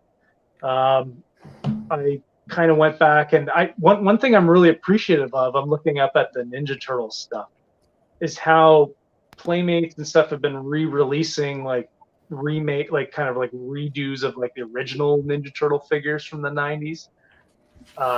So I got like the party van, like that just came out. And those ones are fun because my kids like to play with those ones too. And it's a lot of fun. But I have a lot of old DC stuff and I have a hot toy collection. I was buying up a lot of I don't know, which way do I go? I was buying up a lot of the Batman stuff, so I have like couple Keaton Batmans and the Ghostbusters. This one here, the Batman 66, was like the first hot toy figure I got. Mm-hmm. Awesome. And then like I got the Mandalorian over here on this side, and I have like let me see, my office is so messy right now, but like maybe I can show like so I have like the 89 Batmobile over there. Nice. And some other stuff, a lot of books from different, I used to get all these comps from DC. I still do. They send you like everything they publish. And so at first I was like, oh, great, my bookshelf will fill up. And then eventually it's like, I don't need all these books. I've never looked at them. So I started giving them away to people. Yeah, so I love collecting things. I've always been. The statue thing is something new for me. I'm not somebody who I love statues, but to me, it's always been more of the action figures. Mm-hmm. And even like the 1/6 figures, I think they're really cool because like they just you can pose them and you can kind of change them up and change up the poses, but they look exactly like a miniature actor. You know, they look like the Mandalorian looks exactly like he did in the show. But I think with the statues, like you were saying before, about how they used to kind of be more museum poses and very like stiff. Mm-hmm. And that's kind of what I remember statues like when I was younger, when you'd see them in like Wizard magazine and stuff. It was always kind of very stiff and not as exciting. But I feel like companies like Prime One and XM Studio, like those guys have really changed the game. Now it's like they're trying to compete with each other to see who can do the best. Yeah, like look at all that stuff. It's incredible. That samurai line, I remember being at New York Comic Con a couple years back, and they had them on display there, and I was just blown away by that line. Incredible work. Are you exclusive to Prime One, or are you allowed to work with other companies right now? I could work with whoever I want, really. I'm not exclusive to Prime One, no.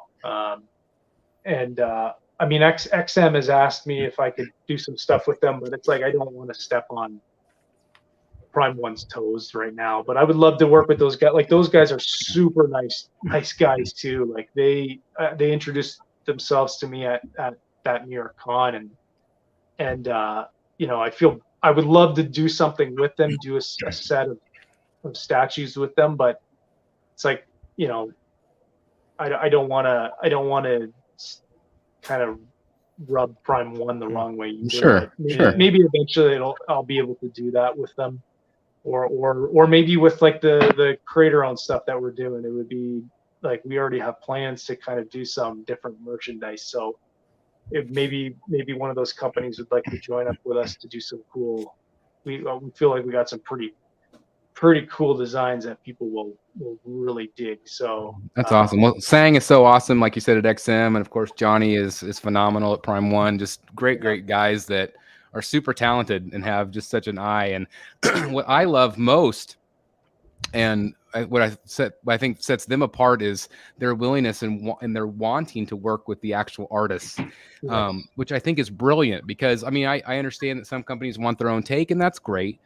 But at the same time, like I love to say, hey, I own this Fabok Batman, or I own this Jim Lee Batman. And it's like, I love that. And like you said, to be able to pair the art, and I know Dan loves to do this as well, and to pair the actual art with the 3D. And like, there's nothing better than that. I just love that. I think, yeah, to me, it's a massive sign of respect to come to the artist and say, hey, even if I didn't, even like when I don't necessarily sit down and design something, it's just really cool that they come to you and they go, hey, we want to do a statue based off of this cover that you did, or this piece of artwork. You know, how do you feel about that? And it's like, yeah, for sure. Like, that sounds great. Just send me one. You know, I would love to have one for my collection. And it's like, you know, I think that, you know, again, Prime One, I love how they do those little like showcase things, and they kind of get the artists involved, like Libre Mayo, and you know, I don't know, they show so much respect to the artist, and it really makes you feel appreciated, and because, you know, like they don't have to do that. Like if they want to create a Batman statue based on your art, they don't need to come to you. Like they get the permission from DC, and off they go. And DC, a lot of times, they'll take your artwork and they'll slap it on a T-shirt or on merchandise, and they have every right to do that because it's their artwork and they can do it. But it's nice that like a company like Prime One comes forward to you and actually wants to collaborate with you on that. DC Direct was like that too. They would, because they were in-house, you know, if they were doing a series of figures based on something that you had drawn, they would get in contact with you and they would want to talk to you. And I remember going down for like studio tours and seeing all the cool things they were working on. And, you know, they showed a lot of respect to the artists. And I really think that that's something that is special. And I'm really appreciative of Prime One for doing that. They, you know, they don't have, like I said, they don't have to, but the fact that they do really means a lot to me, and I'm sure to all the other artists who are involved with this and the other creators as well. Yeah.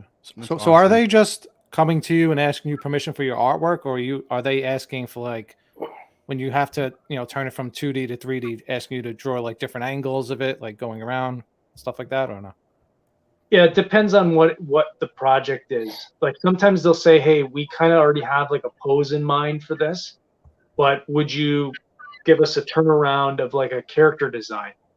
For example, like we want to do this character, but we want you to do a different take on it.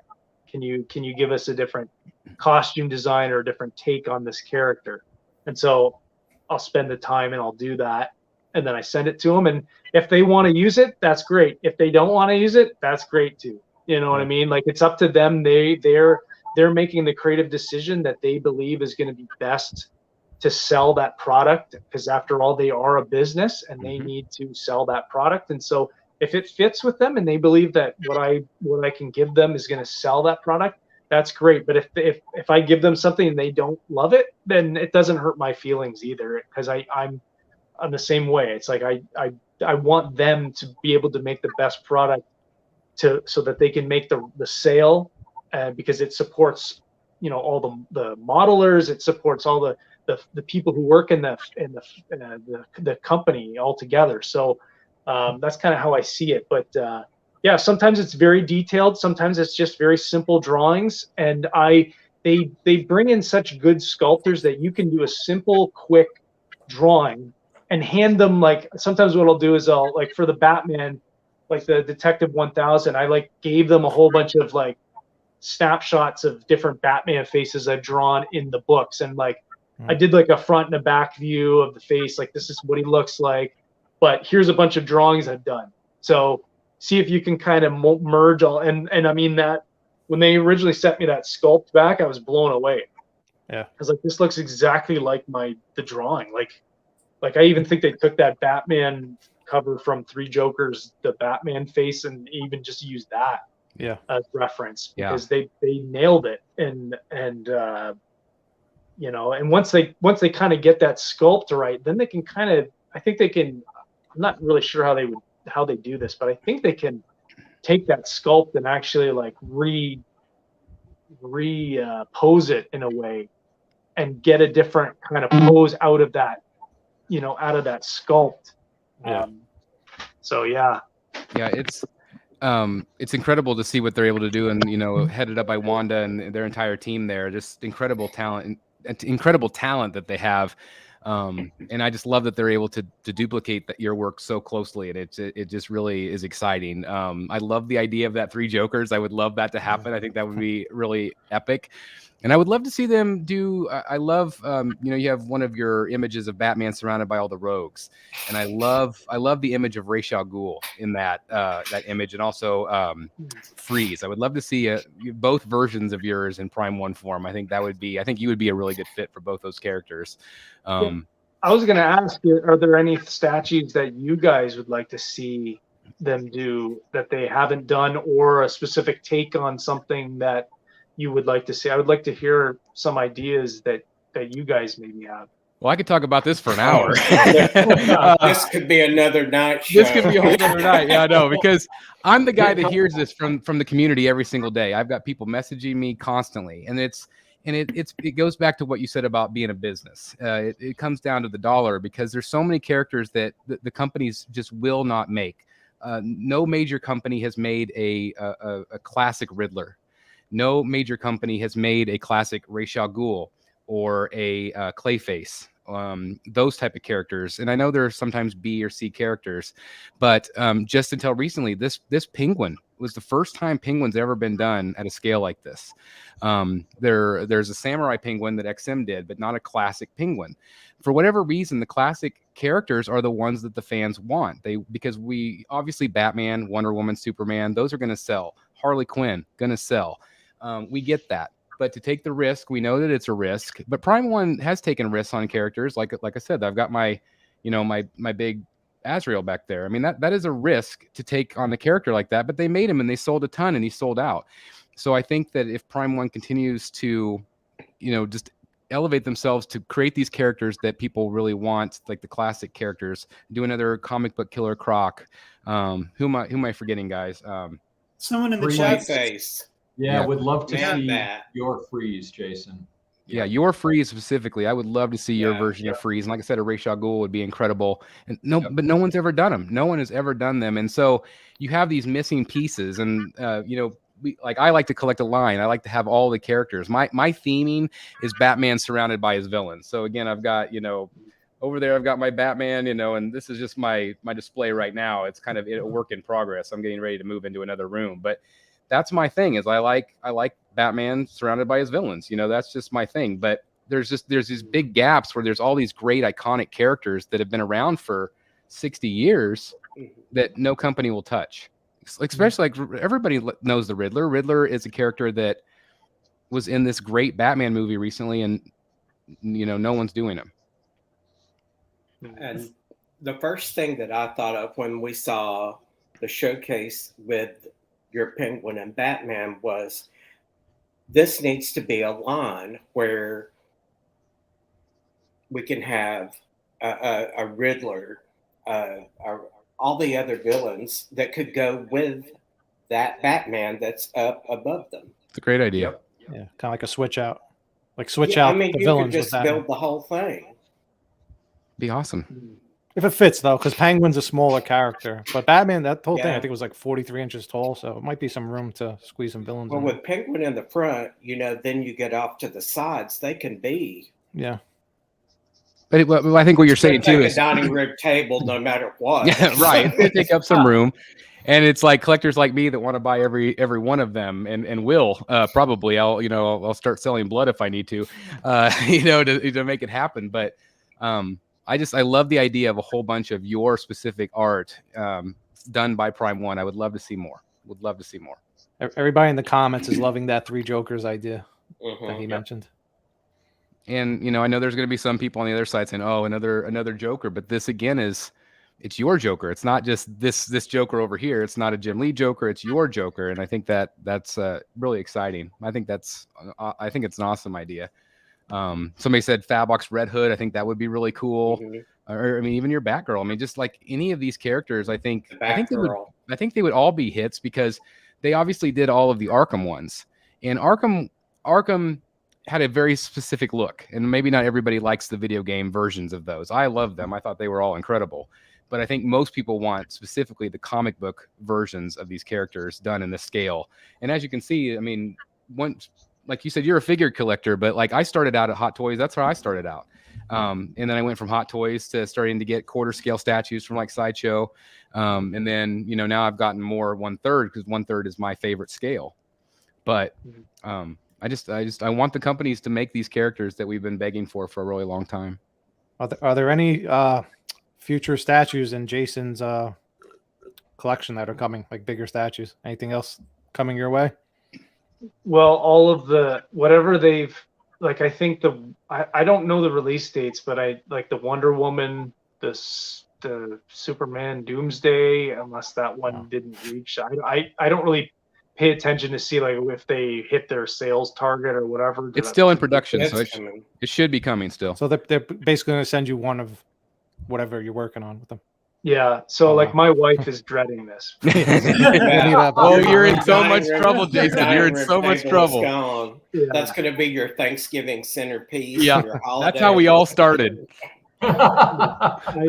We're at we're at the point where this house, like we bought this house when we first got married, and now we got 3 kids, and it's like we've been looking to move and to kind of get a bigger place. And one of the things that I keep joking about, well, not really joking, but is like I want like a museum wing in my house where I can you get it. You get it up on like pillars or something and have them in like a really cool collector's room.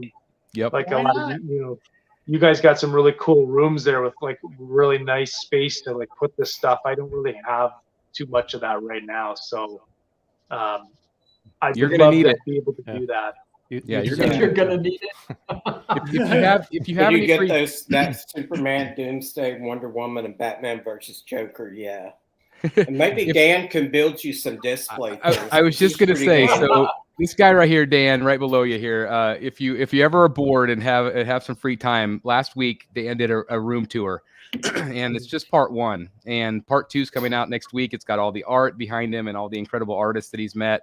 But it's just incredible the way he's displayed it. So maybe that'll give you some inspiration, because again, that's what we all strive for, is a museum type feel, an open air, so everybody can really appreciate the art. Because we are all art collectors is really what we are. We appreciate not only the comic art and the artists behind it, but then also the 3D art and the beautifulness of. I think that's why we are high-end collectors, because we just appreciate the art. Yeah, I think my dream is that when we buy a property, is like I would love to build like an outbuilding that's like my office, that's kind of separate from the house. I'm starting to, now that my kids are getting a little older, it can get really rambunctious and noisy in the house, and so sometimes I find it tough to focus. Now that school's kind of starting and they're back up to school, it's kind of a little quieter. But I would love to have a nice outbuilding that is my studio, but also like has my collection of stuff, nicely displayed even behind glass or something like that. So it's just there with all the really cool lighting and LED lights above things, and one day we'll see. But I know I got those statues coming. My wife's actually more stressed out about where to put the boxes. Yeah.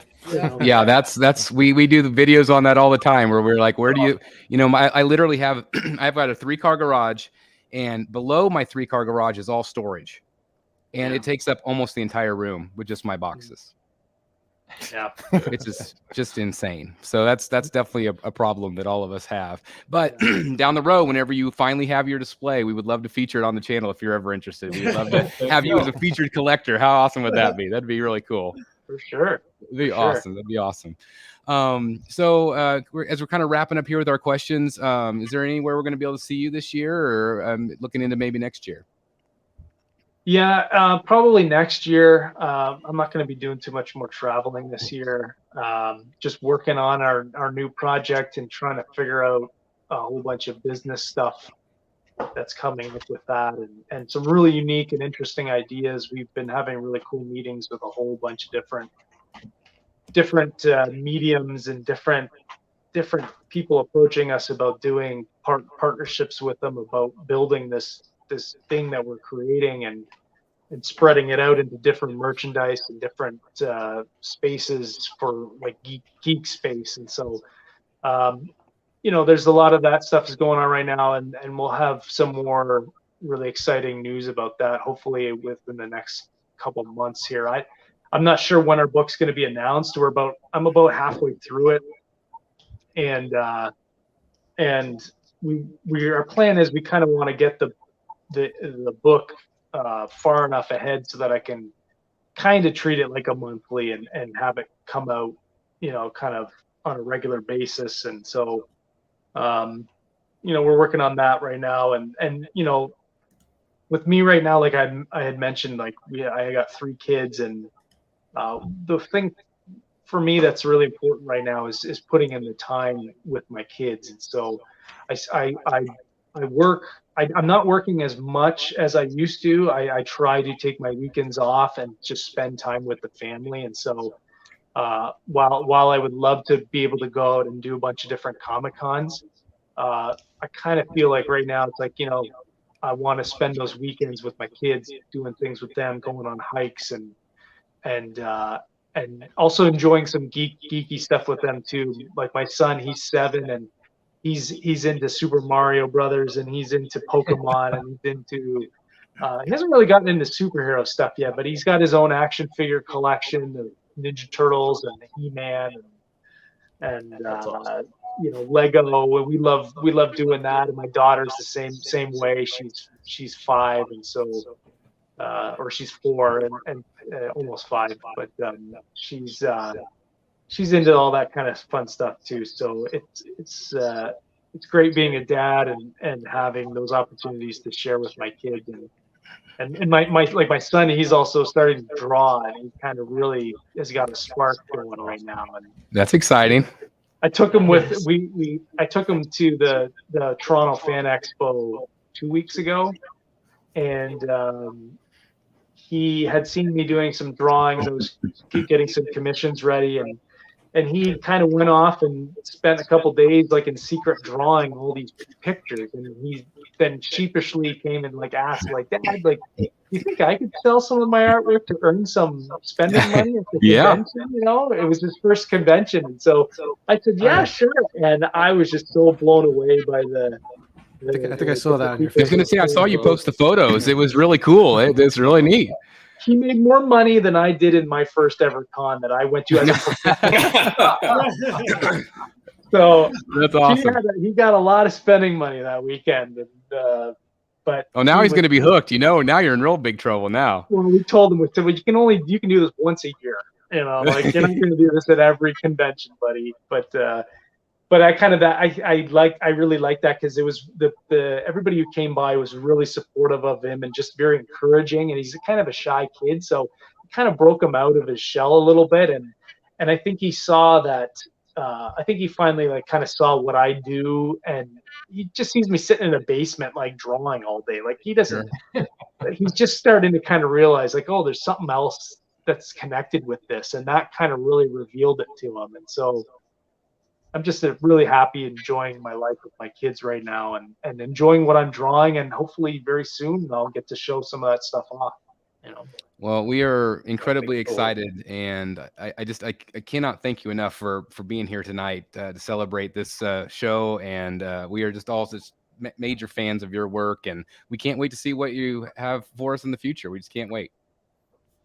Yeah, and yeah, any suggestions for statues and stuff and ideas, you know, send them to Prime One, because I would say those guys do pay attention. I think they would love to do so, like you were saying. I think they would love to do some of that rarer kind of stuff, but it's like, will it sell? Will it not sell? I don't know. Like you might have one shot to do a really cool Riddler, you know, and if it's not the right Riddler, you might not get those people in to buy it, you know. Right. But they love to listen. I think they're very they have their ear to those message boards. Like I said, I posted one comment on a message board one day, and they reached out to me. So like they listen. So you know, be positive with them and let them know kind of what you guys are looking for, and you know, hopefully some of that stuff can come out, because I'm just like you guys. Like I think if there's something cool that you really want in your collection, like you want that in your collection. Yeah. And you know, I hope they'll be able to do some of that stuff, and either with me designing it or somebody else. They got so many excellent designers, like you know, who work there. So yeah. So I would say stay positive and let them know how much you guys appreciate the work they do. Same with XM Studios, those guys as well. You know, so yeah. Absolutely. Well, do you guys have anything else for Jason? No, just really appreciate your time. It was awesome meeting you. Yeah. Really looking forward to the new work. Can't wait. Yeah. And I'm also not saying that I won't be doing any more Batman stuff in the future either. So okay, I mean, well, that's great. You know, there's always stuff that kind of in movement, but yeah, I know one of the questions was like something about, I had seen something about, would you like to do a long run on Batman? And I have a couple ideas I would really like to do, and Jeff and I have talked about certain things. And so, but you know, for now we're going to try something different, and then we might bounce back and forth and see kind of how things go. But I just want to say too, just thanks for having me. I'm very honored to be on your show. And I know it's you know, I probably rambled for the whole 2 hours, but no, I'm really thankful that you guys would have me on, and I'm thankful. I'm so thankful to all the people who have supported my work, and who bought the books, and who come out to conventions, and who say such kind things, you know, in comments online when you post art and stuff. I'm so appreciative of that. I couldn't have this career if it wasn't for people who supported me. And thank you for supporting that. Thank you for supporting the statue line that that I've been able to have a part in, and the companies, they, we all appreciate it as artists.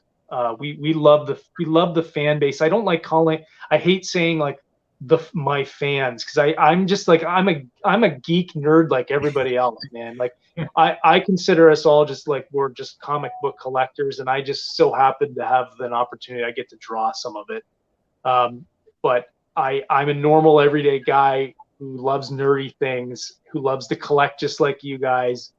And I'm just thank you from the bottom of my heart and my family's heart too, for all the support that everybody's shown.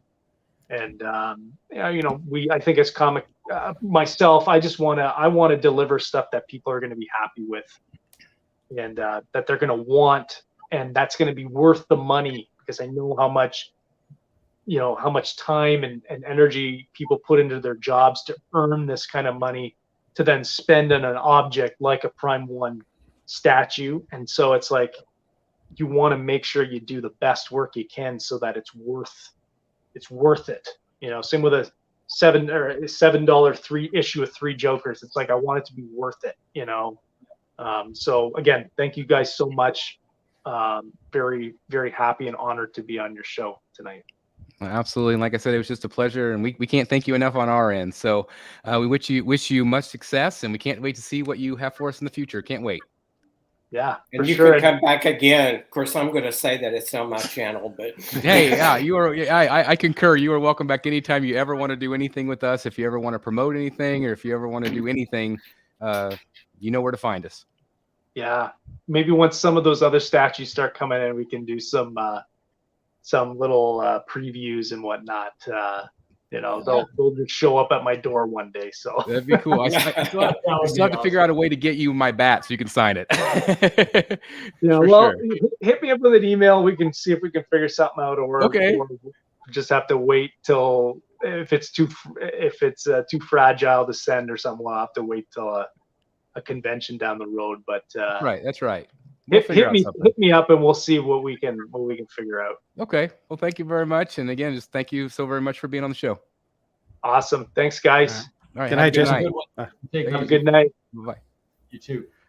Wow, that was awesome, right? That Yeah. was great. Yeah. Oh my gosh. Okay. Wow. So I know you guys. Out the portfolio. I just had a Rocha, I mean the portfolio. Oh my God, to see those covers that weren't released. Oh my God. Yeah. Dude. I love that red. I was waiting for Dan to offer to buy the book. I was thinking about saying I something. tried. I was like, hello, I got all these. I was trying. Here comes one of those black MasterCards. Oh my gosh. I can't even imagine, because I know you could buy original art like that, but I know that's dude, those are big money. Cover art, Big, super like, expensive. 20,000-30,000 probably. I tried to find his Times on his website, and it was original drawings, because when he did the Whatnot thing, they were selling the prints that he was signing at the show, and there was one for the World's Finest, but it sold out. It was gone, couldn't get it. Yep. But it was, everything that was on his page was original art, and I mean the original sketch or drawing for that World's Finest they were all sold, and I think it was 9,000. Wow. Oh yeah, those 3 Jokers covers, I bet those are north of 25 grand. Yeah, I was gonna say, I bet at least. I want to give a shout out to Justin Racklin. Just became a member. Thank you very much, Justin. That is awesome. Thank you for being part of the Brotherhood of the Bat. And also, we have a $20 super chat from Ryan. It says, congrats on your 100th Rogues episode. Jason was a great interview. Thanks for the bi-weekly statue chats and pics. I look forward to meeting some of the Rogues at New York Comic Con. Well, we can't wait to meet you, Ryan. That's going to be awesome. Very, very awesome. And thank you so very much for the super chat. That was above and beyond. Thank you very much. Thank you. I do want to do this before we go on any further. I want to do the hashtag, okay? Because we need to give away this incredible statue back here. So we're going to give away the statue at the end of the show. But again, it's the let me move my mic. I don't know if you can still hear me or not, but this is, of course, the Darkseid maquette from Sideshow. I want to give a major shout out once again to Sideshow for sending this to us to give this away. Awesome statue. I had a chance, me and Delaney both had a chance to see this in person at San Diego Comic-Con. So big, impressive piece. I really liked it a lot, and I can't believe we get to give it away. So here is how you're going to be able to do that. All you have to do in the chat for the 260 people still watching, please type in hashtag Rogues100. Hashtag Rogues100. I'm going to paste it in here so you guys know what to type. Hashtag Rogues100, and that will enter you into the win. Again, if you are the winner, all I ask is that you pay for shipping. You can hit me up at thebatmanstatuecollector@gmail.com, and we can make arrangements for whoever is the winner. I'm going to need your YouTube handle, of course, just kind of like we do with our live auctions. So again, as long you only have to do it once, so you don't have to do it 20 times to get 20 entries. It's just one time. It's a one-time entry. So far we've got 64 entries. I'm watching it live, and we'll let people do that for just a little bit again until the end of the show. So Rogues100, hashtag Rogues100 is the giveaway tool. We got 85 entries so far. Very, very nice. So the real question is, so we've gone 2 hours. Do you guys want to look at photos? I could go either way. I got dinner ready out in the kitchen, but whatever I'm you trying guys. to order something right now. All right. Jeff, are you still good for photos, or what do you want to do? What do I need? Well, I've got a dog upstairs that's probably, I need to take her out. And I guess we could start and just see how far we get, maybe. How many photos? It's not too bad. It's about 400. No, it's not. It's not as bad as normal. There's not as much stuff, and I think some of it we can probably get through a little quicker. All right, we'll do a speed version. We'll do a speed version. Okay. I'm up to 119 votes, or 119 entries, 121 entries right now. Give it a yay or a nay. So again, you only have to do it one time, and at the end of the show, we will give this away. Okay, so stick with me, guys. 272 watching right now. I've got 125 votes in. So again, if you want a chance to win this thing, it's incredible. And I will have the link down below if you're interested in ordering it from Sideshow. So if you are interested in ordering it, I'll have it there, and I'm also going to review it for you guys. So anyway, good luck to everybody. Again, hashtag Rogues100. You only have to do it once in order to win. Doing it multiple times will not help you anymore. Okay. Yeah. Darn it, Chris! I typed it in 500 times. No, you only have to do it once. I got 129 entries in so far. So Dan, we were just saying we're going to kind of do a speed round of the photos. Are you okay with that? Yeah, I'm good with that. Okay. So let me get my banner off here, and we'll go into that. So Darkseid, he was pretty big, wasn't he? He was bigger than I expected. Are you talking about the Detective Comics? No, the Darkseid you're the giving dark away. side. Oh yeah, he was big. All right, can you guys see the screen? Okay. Yep. Mhm. So this is that Riddler we were talking about a little bit earlier. Haven't really heard your guys' opinion on it much. What do you guys think of this Riddler? Dan, specifically you, since you collect this with me. I know Delaney has just, I think, one left, but is this something you guys would be interested in at all? I feel like I know what they're going for here. I'm not sure I love it. I don't know. I don't think I like the fan. I'd rather see him with a revolver or something. I don't know. But it's I think I understand what they're going That's for. not his style, really. They were saying this is somebody was saying in the chat my video today that it's kind of reminiscent of something that like the police would wear back in the day. This is like a police hat. Yeah. Yeah, Looks like one. I could see that. So I thought that was interesting. I am hoping for a different arm swap out. I'm hoping for a different head swap out, at least a couple. People do not like the purple lips. See, I kind of like everything. I don't know. I'm in the minority on this one. I do like it overall. I really do. I've seen a lot of complaints about the fan. I don't know. I like the fan. I've seen complaints about the face. I like the face. I don't know. I think that might potentially be one of the swap out portraits. Mask on his shoulder. This is probably first impressions the most favorable I've felt about any of them. For Really? Because I'm not, I think some of them are so removed for me, but I know who this is immediately. I knew who it was, and I get it. I That's get true. the box, and I like that dangerous ass fan, because that could be slicing some throats. Yes, it could. The foot sculpt. Yeah. I'm not even making a joke. The foot sculpt is actually incredible. It reminds me of the Scarecrow. That was another. Yeah, it's good very point. similar. And somebody mentioned in the comment too that a lot of the newer releases haven't had that futuristic modern look to them. Mhm. So I don't know. It's just it's an interesting take. I think I actually, the more I see it, the more I like it. But I'm not 100% sold yet. I feel like this is one of those. It's really great. I feel like it's one of those things you got to see in person. You'll appreciate it more. Yeah, It was like the Scarecrow. When the Scarecrow first came out, and nobody liked the Scarecrow. To me, that's probably one of the best ones in the line that I've seen. I really like the bonsai trees. I think that's really Mhm. nice. And the only thing I don't love is I wish that they had not done all the question marks on the. I think that they could have done more of a little bit of a subtle look instead of. But I mean, maybe there's a story behind that, but I just don't think it needed all the question marks. Mm. There's certainly a big variety in poses in this line.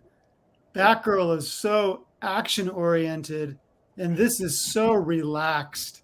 It's pretty much the same pose as the Harley Quinn on the. Right. That's what The I scooter. mean, is that I don't feel as a line that they're being very cohesive about displaying these pieces together and having them work as a team, I guess. I don't know. I can't imagine having this piece next to their Batgirl. Yeah, I can definitely see your point there. Yeah. It's got a lot of nice elements. Mm-hmm. Yeah, I agree with that. This in Japanese says like I think a mystery or riddle. That's cool. So we'll move on a little bit and talk about the Harley Quinn. This is from White Knights. What am I? Sorry, I'm going blank here. Which one? Batman the White Knight. Yeah, you got it. Yeah. Dan, you're probably the most likely to buy this. What do you think? I'm kind of torn. I appreciate the response in them doing the gray suit, but they're missing the mark with the gray suit at the same time. Yep. Keep going. Can we see a front on her? Yeah. So it's inaccurate, right? When they painted it, because it's not, with the gray suit, she's got a big holster system that she wears, and she's got the hood. And I think with this one, I would go with the red suit, the traditional look, because the gray and black one is just so inaccurate to the artwork. Right, and I think it's my fault. I talked to Aang quite a bit about the popularity of the gray suit, and I was really trying to get him to maybe change the sculpt, or at least add a second sculpt where it was, because she doesn't wear the coat with that costume. Right, and it's got a black. It's got a hood. Right. Black, but it's just a completely different look. She doesn't have the glasses on. Doesn't have the glasses. I just don't know how I don't think this one's going to sell very well. Yeah. I don't Especially either. with the Joker only having an ES of like 300 or something like that. Yeah. So now we have two Harley Quinns. I mean, I do think they look good together. The bases look really nice together, but I just don't. I don't know if this look will be popular enough. I really think, like, when I'm thinking of that great J. Scott Campbell cover with her in the black and white. That's what it should be. That pose would work out phenomenal with this Joker. I think it would match up really nicely. I just think overall aesthetically it would look better. And it would be that look is just what people are buzzing about because it's different. And this is definitely different too. And I think there's going to be some collectors that definitely want this. But I just think, I don't know. I feel like it missed the mark just slightly. What about this one? That's insane. a lot. Like it. It's cool.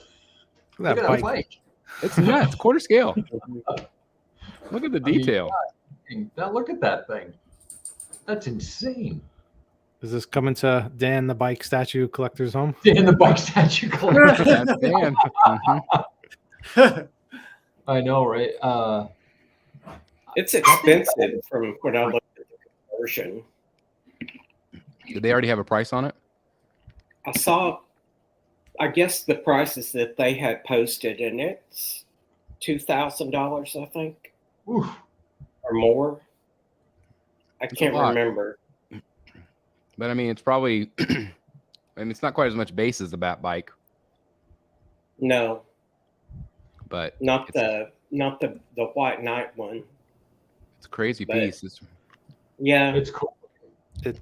It's cool. It captures the movement perfect. yeah. Oh yeah. It looks It's just awesome. right. Yeah, it's really awesome. Yeah. This one Unlike got this this one's that- gotten no play. Yeah, I don't like the movement this one captures too. No, It's the only photo I could find. I don't know. I've heard nothing positive about this one. It works better with the grappling gun hand, the switch out. Yeah, you can see That's the on little one smaller here. That does look better. That looks better. Yeah. So I would like to see more. I don't get the base. Yeah, me either. I don't either. I What don't is think it? anybody I does can't- yet. I don't know. It made me think that it was some Brainiac. Yeah, it looks like a Brainiac arm or something. Yeah, we're just not sure. Maybe we just need to find out from. Maybe I'll hit up XM and see if they can explain it a little bit better. Are they But trying to tie in with the Superman statue? it could be. It's very possible. It could be like a Justice League That theme. one, right? Maybe. It's very possible. So he's fighting Brainiac and he's throwing a grappling hook on a rope. Yeah. Good luck with that. This was the Devastator. Again, I don't have any good photos of it, but this one looks pretty awesome. That's cool. Look at this gallery. I just noticed that thing in the right. It's like a Scarface or something. Yeah. Yeah, they have. These are all life-size pieces that are in the Batcave. Wow. Speaking of the Batcave, look at this thing. Chris, I is kinda this a want it. permanent- Is this a permanent exhibit? I think so. Yes, because I it's gotta in their figure out store. It's in. use. It was under this was under construction when they first opened. So they're selling this in segments, right? Correct. Yep. They're gonna sell it as a base thing, and then each one of these little sections come out and can be put in. So you can make your own Batcave however you want it to look, but they have all these accessories. Looks That like piece with the boat looked just batshit crazy. Yeah, it's. I think I've got some photos of it. I liked the Yeah, I like one that. with the too. dinosaur and the playing card. Looks like it's gonna take a long time to build. And those figures must be tiny, right? Super tiny. Have to be. These are some of the parts that you can add on. Well, Yeah. if you take over that bunker room, it kind of looks like you're, That thing. the concrete walls and everything. that would fit Yeah, that no room. kidding. Yeah, the bat. I think I've got another picture of it. Yeah, look at that. That's cool. That's fun. And it looked like it has like the resin water. Yeah, it Yeah. does. This is all that clear resin. That boat reminded me of one of the movies. Yeah, Batman Forever. Yeah. I knew it was like one of the ones that was not Michael Keaton. It's Yeah, like a it's very the expensive toy set that you it's don't the- want to play with. yeah the third where he's taking the boat to where Jim Carrey's Yeah. Riddler. That one. That's But- crazy. Anyway, I kind of want this. Like I can just imagine setting this up like somewhere, like like in your, in your room somewhere, and then like having like some kid come over and start playing with everything. That's why I got my door locked, and I've got a major home security system. So it keep the darn kids out of here. And whenever like randomly Dan shows up at my house, I don't want to I don't want him messing Yeah. with my stuff. I don't want him in. So Yeah, you never know when that's gonna Yeah, it just randomly happens sometimes. Yep. Man, I hope that XM sends me this prototype. Just an epic display. I'm so proud of them. Like it's my dream display with the way they did it. It's so cool. It really is. You can just tell that they are major fans themselves. I mean, they built their own playground. So cool. Look at that. Just imagine going to work every day. Just look how big that thing is. It's crazy. Look at this. So this is Darkseid Collectibles Studio. They granted me the worldwide premiere of this image, which I thought was awesome of them. And there's more to come, guys. Trust me. But this is their 1/3 scale Michelle Pfeiffer.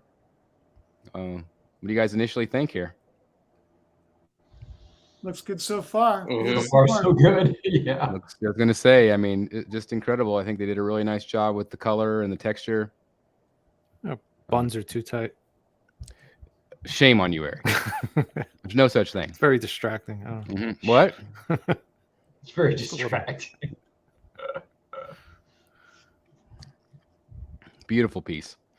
This is the Arkham whatever 0.7.2.8 or whatever it is. But this is the brand new. I call it the Arkham City. But it started to ship from Prime 1. Details are looking nice. Chris, you mentioned that you bought back an Arkham Batman. Yes, I did. Which one did you get? I bought Arkham Knight, the same one I had. Yep. I also bought back Two-Face. I think I'm getting both of them in on Friday. And I am debating whether to get the Joker back. Somebody's selling theirs with the Scarface doll, same one I had. But I also consider getting the Arkham Origins because that's one I never actually owned. Is awesome. I had that one. What made you pass on this one? I just like the Arkham Knight look better. I just love that statue. It was my very first Prime 1 piece, so it's sentimental to me. I like this one. Yeah, I almost thought about picking it up, but I'm not sure if I like the head, like the way the head's a little bit more cartoony because it was from that first game. Then the way the portraits are painted, that's why I was thinking maybe with this one, the paint job would be a little bit better on the portrait. Yeah, but I mean these are somewhat crappy photos too, so yeah, you know they're blown out, very distorted looking. Too. Yeah. Somebody posted the Batman that goes with Mr. Freeze. Yeah, that's a great. I approved the post. And I never owned that one either. It's a cool piece too. That's a great looking suit. Yeah, it is. It's a really neat. It's that from that one add-on game.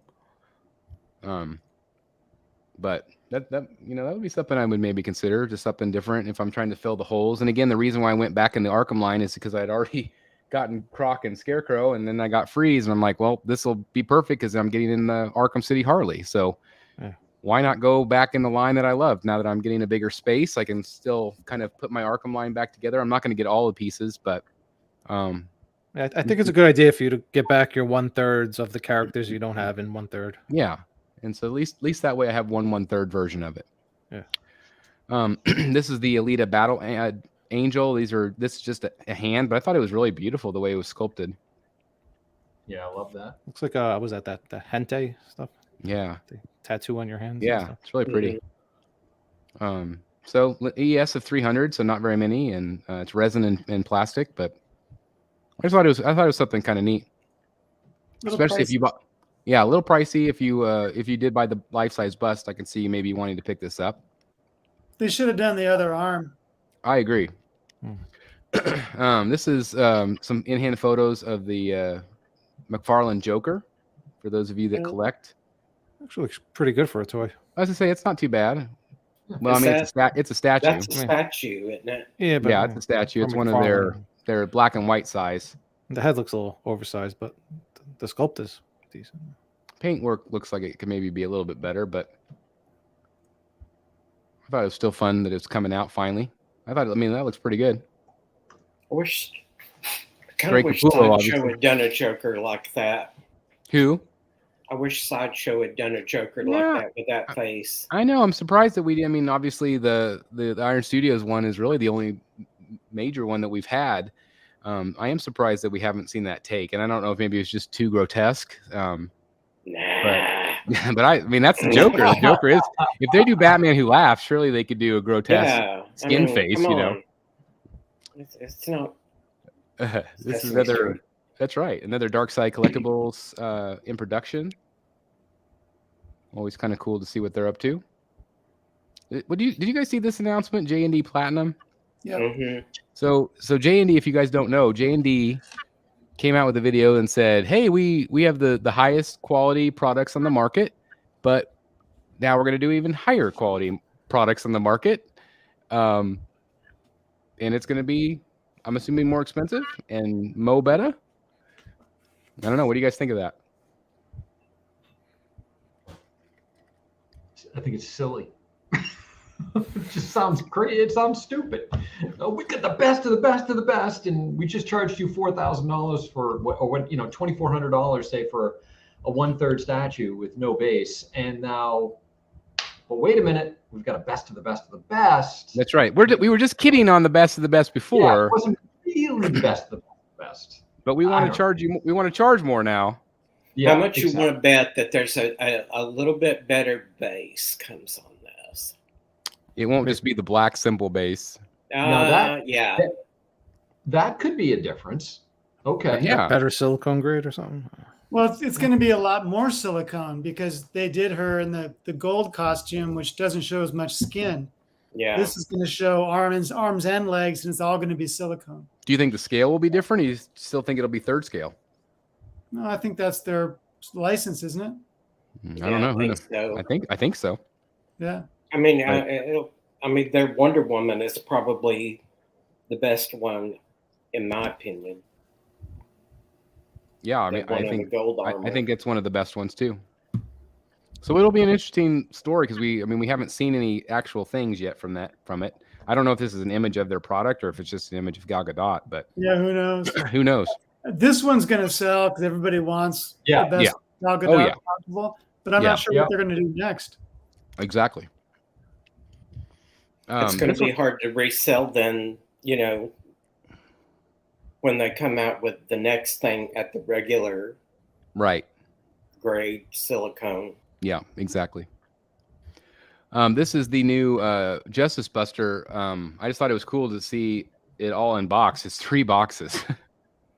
That looks like a nightmare to me. Crazy, right? I want no part of that at all. Yeah, craziness. No part of that.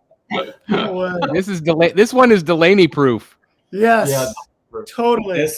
This looks like a model kit that I would have bought when I was like 11 and opened it and never assembled it. The crazy thing is, if you look here in the corner, look, that's the Batman figure right there. Yeah.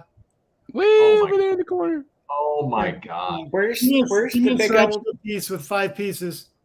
Where's the big old Buster? I think he's over here in parts.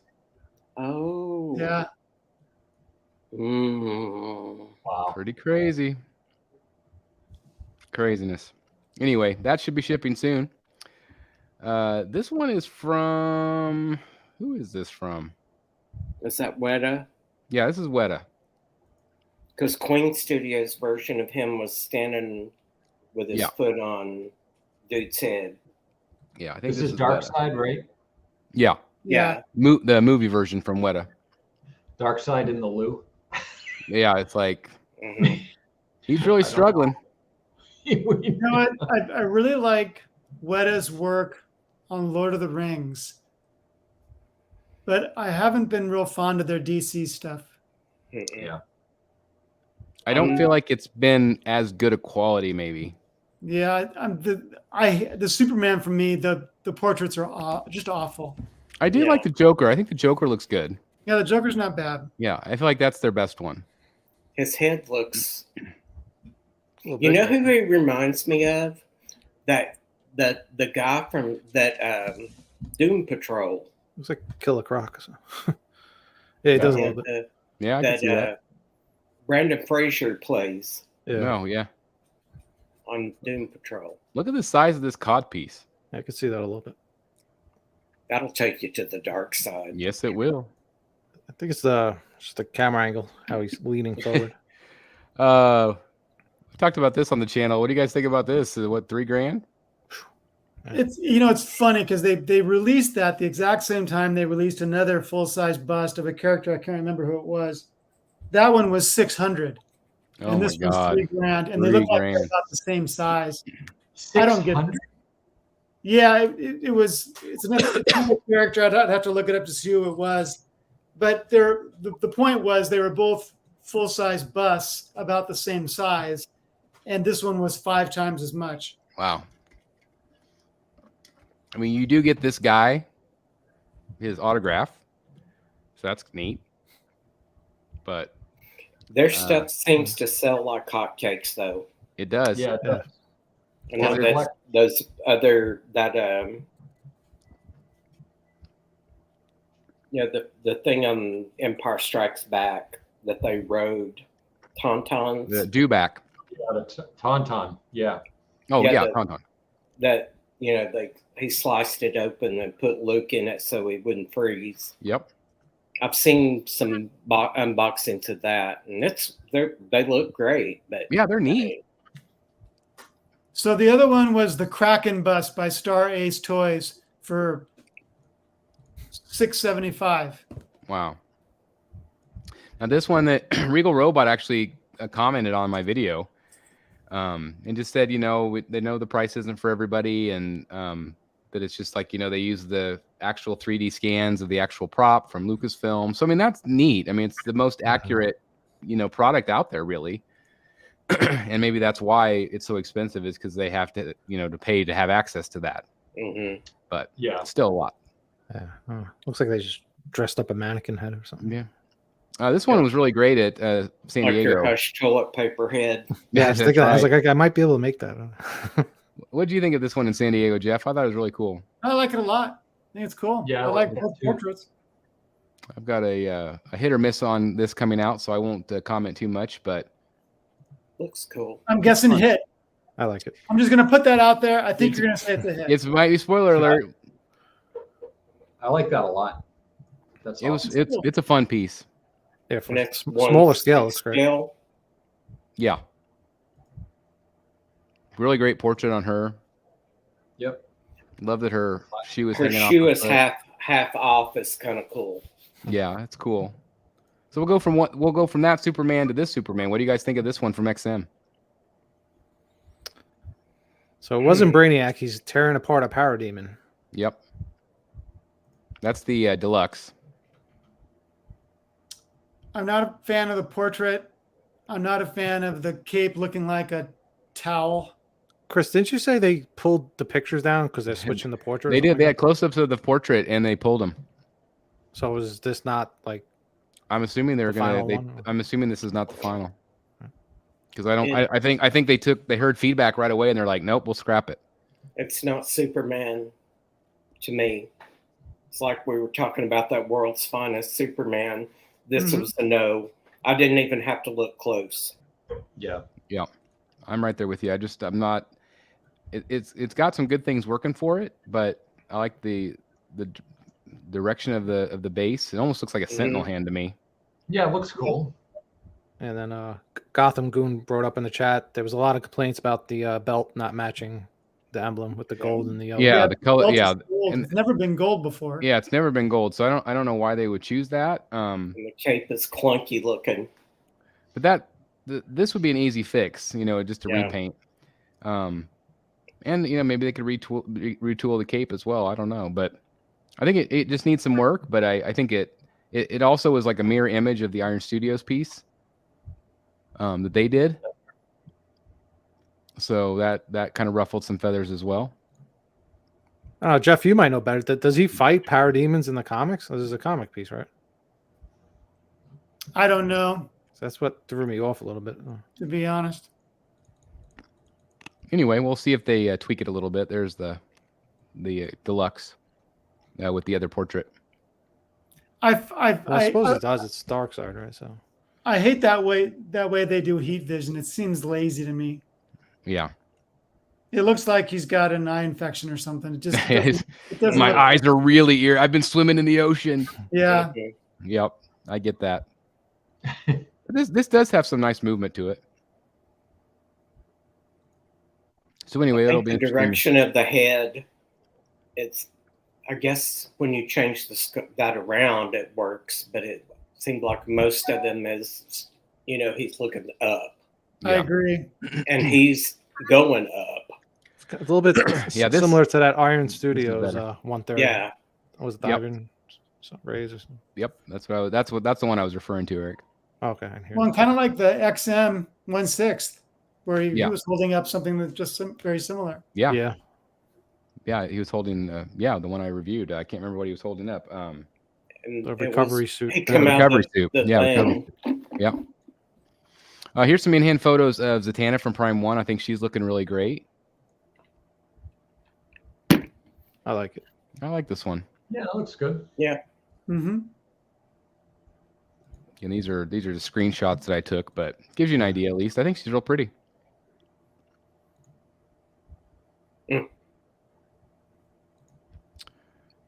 It's on my picture. Speaking This is- of, So this is Eric's, and I I'm working on thought the Star Wars next.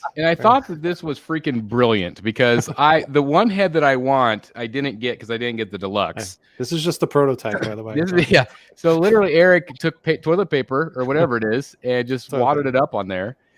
And if you I'm like- age that paper a little, yeah, I was going to say, so this is actually brilliant, Eric. I love this. I actually want one now. I had the idea. I'm thinking that this was just a joke, but I had the idea to maybe like use real like an ace bandage type material, like some type of gauze pad or something, and possibly alter the portrait. I don't know, because I figured I was gonna make a post to buy one. So the whole entire bust costs $150. So if I'm gonna offer somebody money for their Hush portrait, they're probably gonna charge me $100, $150. So I could just buy a whole new bust and try to do it myself. I think. Huh? Yeah, it's awesome. So I was just playing around with it. This one, who made this? Let's see. Bedrock. Yeah, Bedrock Collectibles. It's DC Mhm. licensed. I thought it was kind of cool. And Got it's a nice sculpt. quarter scale. That's good. But I thought that was a really beautiful portrait. Nice And sculpt. apparently they can be displayed separately. Not my favorite Superman. No, don't like that. No, see, that's not, yeah. It's bad. I think that's really bad. Batman's not bad, although his eyes need to be darkened. It's kind of cool though. Although it's kind of like a classic Batman kind of where Yeah. I guess it'd be a more realistic take. But I'm like, I'd never heard of these guys before, but I'm like, this Yeah. is kind of cool. It's different. I like that. It looks like an old piece. Yeah, it does. Yeah, It looks like an it's- older piece. So here's the display options that you were kind of talking about that you can display them together or separately. What's that? Jeff Morris came out with a comment. This was like a few years ago. It always stuck with me. It looks like something you'd buy in a gift shop on vacation. Oh, Yeah, yeah. right. I wasn't going to say it, but it's a little too clean. It's Yeah. a Yeah, little- exactly. The building's a little too clean. They're a little Yeah. too clean. It makes Yeah. it makes it appear a little bit plasticky Yeah. It's a little when you too don't have the weathering. And it looks But- like it's a couple of grand. Yeah, it'll be. Yeah, Not it's not cheap because I looked on their website. It's the pre-order price was pretty. I mean, you got a bit of a break, but it was Bad. Yeah, Yeah. I didn't even. It's not even a considerment. This one is from Tweeterhead. We saw this one at San Diego. It's up for pre-order now, but I loved this one in person. Yeah, this is a great piece. So great. We're gonna Well- sell a gazillion of these. It's a little pricey. Yeah.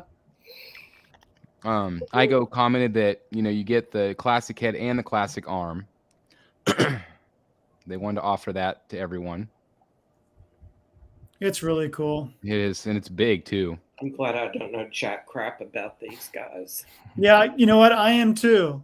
I think you and I are about the same age, so Yeah. we're a little bit older than the Masters of the Universe cartoon. And I remember when He-Man was the big deal, and yeah, I remember Yeah. being at Toys R Us and kids and moms fighting over He-Man stuff at Christmas. That was me. I was a big Big He-Man fan for a number of years. Yeah, me too. Youngster. Yeah, that's right. Yo, whippersnapper. Right. But That's yeah, right. And Get off I my just, lawn. you know, that's right. I know talking with Dave Igo just how much of a passion project these are for him, and it shows. It's really a lot of That's amazing detail. outstanding. Speaking of outstanding, this is up for pre-order. This is another one that we loved at San Diego, sculpted by Olivia. Just incredible. Jeff, did you end up ordering? Not yet, but it's probably inevitable. It's a little bit more than I was hoping it would be. Yeah. But I don't think I'm going to be able to pass her up. Beautiful sculpt, and I love the idea. I love the fact that it was actually sculpted by Olivia. That was really cool. You know, with working with Dave Igo. Yeah. And then someone else designed the base. Yes. I like the HR Geiger. Crazy. I like the pink toilet paper they used on this one. Yeah. Pastel. Yeah. Beautiful. Scented. That's right. Man, she's a beautiful portrait. It's just weird enough for me. I really like it. Very steampunk. I kind of jokingly, you guys might have seen the post in my group where I'm like, you could display this with Deja Thoris and the Sideshow Starfire. Easy. And maybe the Tweeterhead Catwoman and have this whole display of reclining females. Yeah, yep, that's right. You're not wrong. They would all work together well, I think. Yeah. Beautiful. This was a 6 scale from Pure Arts. This is The Witcher. It's not bad. Not bad. And there he's frozen. All right, who wins the dark side for freezing? It's 7:43 my time. So he's 2 hours and 41 minutes in. 10:43. It's not bad. See if he ever comes back. Good. If he ever comes back. This might end the The show. 100th show is. We'll give away the dark side to whoever guessed the freeze time correctly. There he is. Am I back? You're Yeah, back. you're back. Man, I was like, I actually thought I was going to get through the whole show. I kept worrying that I was going to freeze during Jason's interview. I was like, oh crap! But I was like, yay, we didn't freeze. Whatever. So this one obviously jinxed us. So we'll move on from the Witcher one. But had some hot toys. The Grand Inquisitor. I thought that one looked pretty awesome. Mm-hmm. But even more impressive, I thought this one was even cooler. Yeah, that's amazing. Great portrait. That's a great portrait. Yeah, really good. Man, they did. Did you get any pictures of the Valkyrie? Yes. Where they found that one looks crazy. Yeah, I got one at the end here. But I thought she was really good. Yeah. Yep. I feel like they're upping their game. That's amazing. I feel like they kind of, since they came in, they showed Robert Pattinson Batman. Yeah. Since In Art did theirs, and yeah, well, they've got some competition now. Yeah, it's good. Time will tell if that actually is true or not, but it looks great. This one's from PCS. Big statue. From Dungeons and Dragons. Yeah, Dungeons and Dragons. That one had a little bit of buzz this week. Let's see, what else do we have? Some Iron Studios pieces. We've got Shredder that went up for pre-order. These were fun in person too. Looks good. Shredder. And we also have Man at Arms from He-Man. Great portrait. These are fun. Looks just like him. Yep. Masters of the Universe here again, 1/10 scale. Again, we'll kind of move through these quickly. I know we're going long here, guys. Got Thor, Love and Thunder. That's a new one there. It's pretty accurate. That's a quarter scale, Chris? No, this is 10 scale. Oh, more He's wearing a little. Can you Eyes look a bump little him up? dark, but I think it's just the picture. Yeah. There we go. Okay. Not That's bad. Ten Not bad. scale. I love that suit in the movie. Yeah, it's fine. I And still the haven't seen the helmet. movie. Is it out yet on HBO or on Disney Plus yet? Tomorrow, I think. Okay, good. Oh, I haven't seen it yet. Yeah, me either. I think tomorrow's Disney Plus day. Oh yeah. No, I think you're right. Oh, this one looked good. Yeah, it looks pretty I accurate like too. that one. Love the base with the octopus. Mm-hmm. It's fun. No filing cabinets on this one. Yeah. No filing cabinets.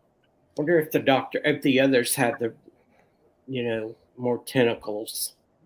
Maybe so. I'm new tempted by this. Yeah, this is a beautiful art print. I love that it's vertical like this. It's got some Mhm. great color to it. I have a bunch of his prints. He's really talented. It's awesome. Beautiful portrait.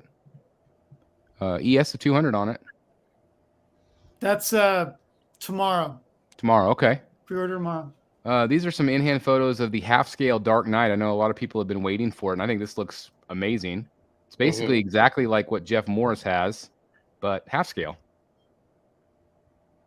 But it looks great. It's that same kind of base looking.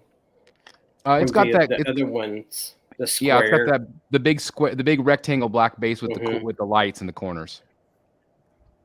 So it matches all the other bases, the half scales. Yeah, I was thinking it looks very similar to this one. Yeah, very similar. I think it's just the same one blown up, basically. Maybe a little bit better, actually. I mean, maybe a little bit more accurate, but yeah, 2 big boxes. This one was on display this weekend in Atlanta, and some people still love it. Some people don't think it looks like it. I'm excited. I think, especially from the right angle, like I feel like that looks incredible. And some of these photos are a little bit warped, but Looks good. I think you just gotta get the hair right. Pretty good. As we know, Joker never photographs well. So I just cannot wait to get this piece in person. I'm very, very excited. So hopefully I'll be as pleased as I think I'll be. We'll see. Darkseid Collectibles Studio again had some great teasers. This is from Lord of the Rings. New show now on Prime One. Yes. Not Or Prime, on I saw the Amazon. Amazon Yeah, Prime. Amazon. I watched the Yeah, first Prime. 2 episodes. They were really good. It's good. Haven't It is watched good. Yeah, it's pretty epic. I've enjoyed it so far. I was sick all weekend, so that's what I watched. Here it is. Look at this. Wow. That's unreal. Isn't that incredible? Yep. I love That her is anyway. unbelievable. It's just I saw that tonight. I was like, oh my god, I had to throw it in as our last pick tonight because it just looked incredible. Absolutely incredible. So that's pictures. All right. 267 people still watching. Thank you guys so very much. Please hit the like button. Thank you so very much, everyone, for helping us celebrate. I want to give everybody an opportunity to enter the drawing one more time. If you haven't done so, again, if you've already done it earlier, you don't need to do it a second time. But please type in #Rogues100. #Rogues100. I've got 162 entries so far. And again, we are giving away, courtesy of Sideshow Collectibles, this right here. Again, this great maquette. It is the Darkseid quarter scale from Sideshow Collectibles. Again, I want to give Sideshow a major thank you to their PR team for sending this out to celebrate the 100th episode with all of us. Again, Is that the exclusive or the regular? It is the exclusive. Nice. Right there. So, again, I'm just very, very excited to have this in hand to show you guys and also then to give it away. Again, if you are the winner, all I ask is that you please, you do pay for actual shipping cost, and you get this statue. So it's very, very cool. And again, I want to thank Sideshow. I want to thank you guys for being part of, this crew. We've been a core crew for a long time, and I cannot thank you guys enough for just being part of you are the show. I mean, so thank you guys very much just for being here every single week we do this. Thank you guys. Thank you. My pleasure. Absolutely. And again, thank you everybody for just watching, tuning in each and every time we do one of these. It's so much fun to have you as part of the show. I wasn't as interactive tonight because of the interview, so I do apologize to that. Of course, we'll be back to our regular scheduled programming on our 101 episode. And of course, I'm sure there's going to be some plans to do some Rogues Gallery live from New York Comic Con. Absolutely, at least like our hotel room or something. That's going to be one heck of a party. Cannot wait for that. I'm sure our wives are going to be rolling their eyes, wherever we are. But it's going to be a lot of fun. It's going to be a lot of fun. Can you see the statue again? Yes, absolutely. It looks like a not too big of a box. Shipping shouldn't be too bad on that. Right? It's heavy though, guys. It's a heavy box. I have the shipper upstairs, but it's an awesome statue. It's that Jack Kirby style. Statue. Yeah, cool art box. I like that. Yeah, beautiful art box, Jack Kirby style. It's really good in person. Really good in person. Okay, let's see if we're up to 180 entries. 180 entries. So again, last chance. Hashtag Rogues100. Hashtag Rogues100. We can do it live on the screen. I feel like the last time Yep, I'm going to share it live. We missed it or something. I'm going to share it live. So I've drawn the line. So at this point, I'm going to get ready to draw. I'm going to go to my share screen.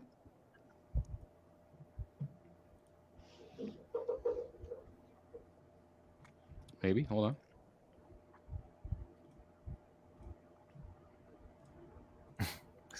All right. Can you guys see this right here? Yep. All right. So it says Rogues 100. There's 182 entries. Here is our winner. I'm actually gonna do 2 in case there is a backup person. Okay.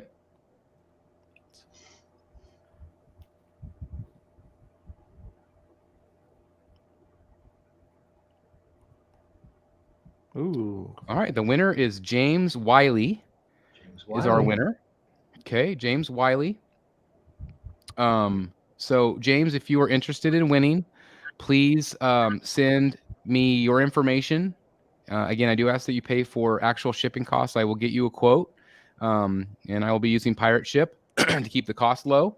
And so the Batman Statue Collector at gmail.com. And I know you're in the chat because you did enter, or at least hopefully you entered earlier. But please email me. I'm going to draw again. So this is going to be our backup person. Okay. So if James does not want it, this is our backup person. Here we go. So far, I don't see him in the chat. Okay. That's what I was looking to see if he commented.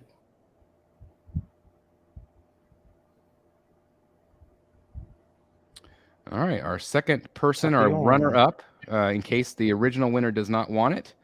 TAPION, Tapion 05. So that is our second runner-up, just in case. Should we do a third, or do you think we should just keep it at 2? Maybe a third. I feel like those 2 didn't even have profile pictures. I don't know. Just in case. Okay. I'm going to do one more then as a third backup. Haven't seen either one of them. Yeah. Okay. This is going to be a third backup just in case. So again, we're going to take it whoever. There wait, Tapion's here. All right. Tapion's there. Okay, so Tapion is there just in case. So Tapion, do you want James it? Wiley's here too. What? Wiley's there. James Oh, Wiley. James Wiley is here. Okay. Commented. Oh yeah, there he is. Okay, so James, congratulations. You are the one that won this. That is fantastic. So if you want it, let me know. Actually let us know here in the chat if you want it. Again, I will make arrangements with you for shipping. The Batman Statue Collector at gmail.com. I'm reviewing it, and then I'm going to send it off to you. So hopefully I'll have it out the door this weekend for you. So are you interested, James? Do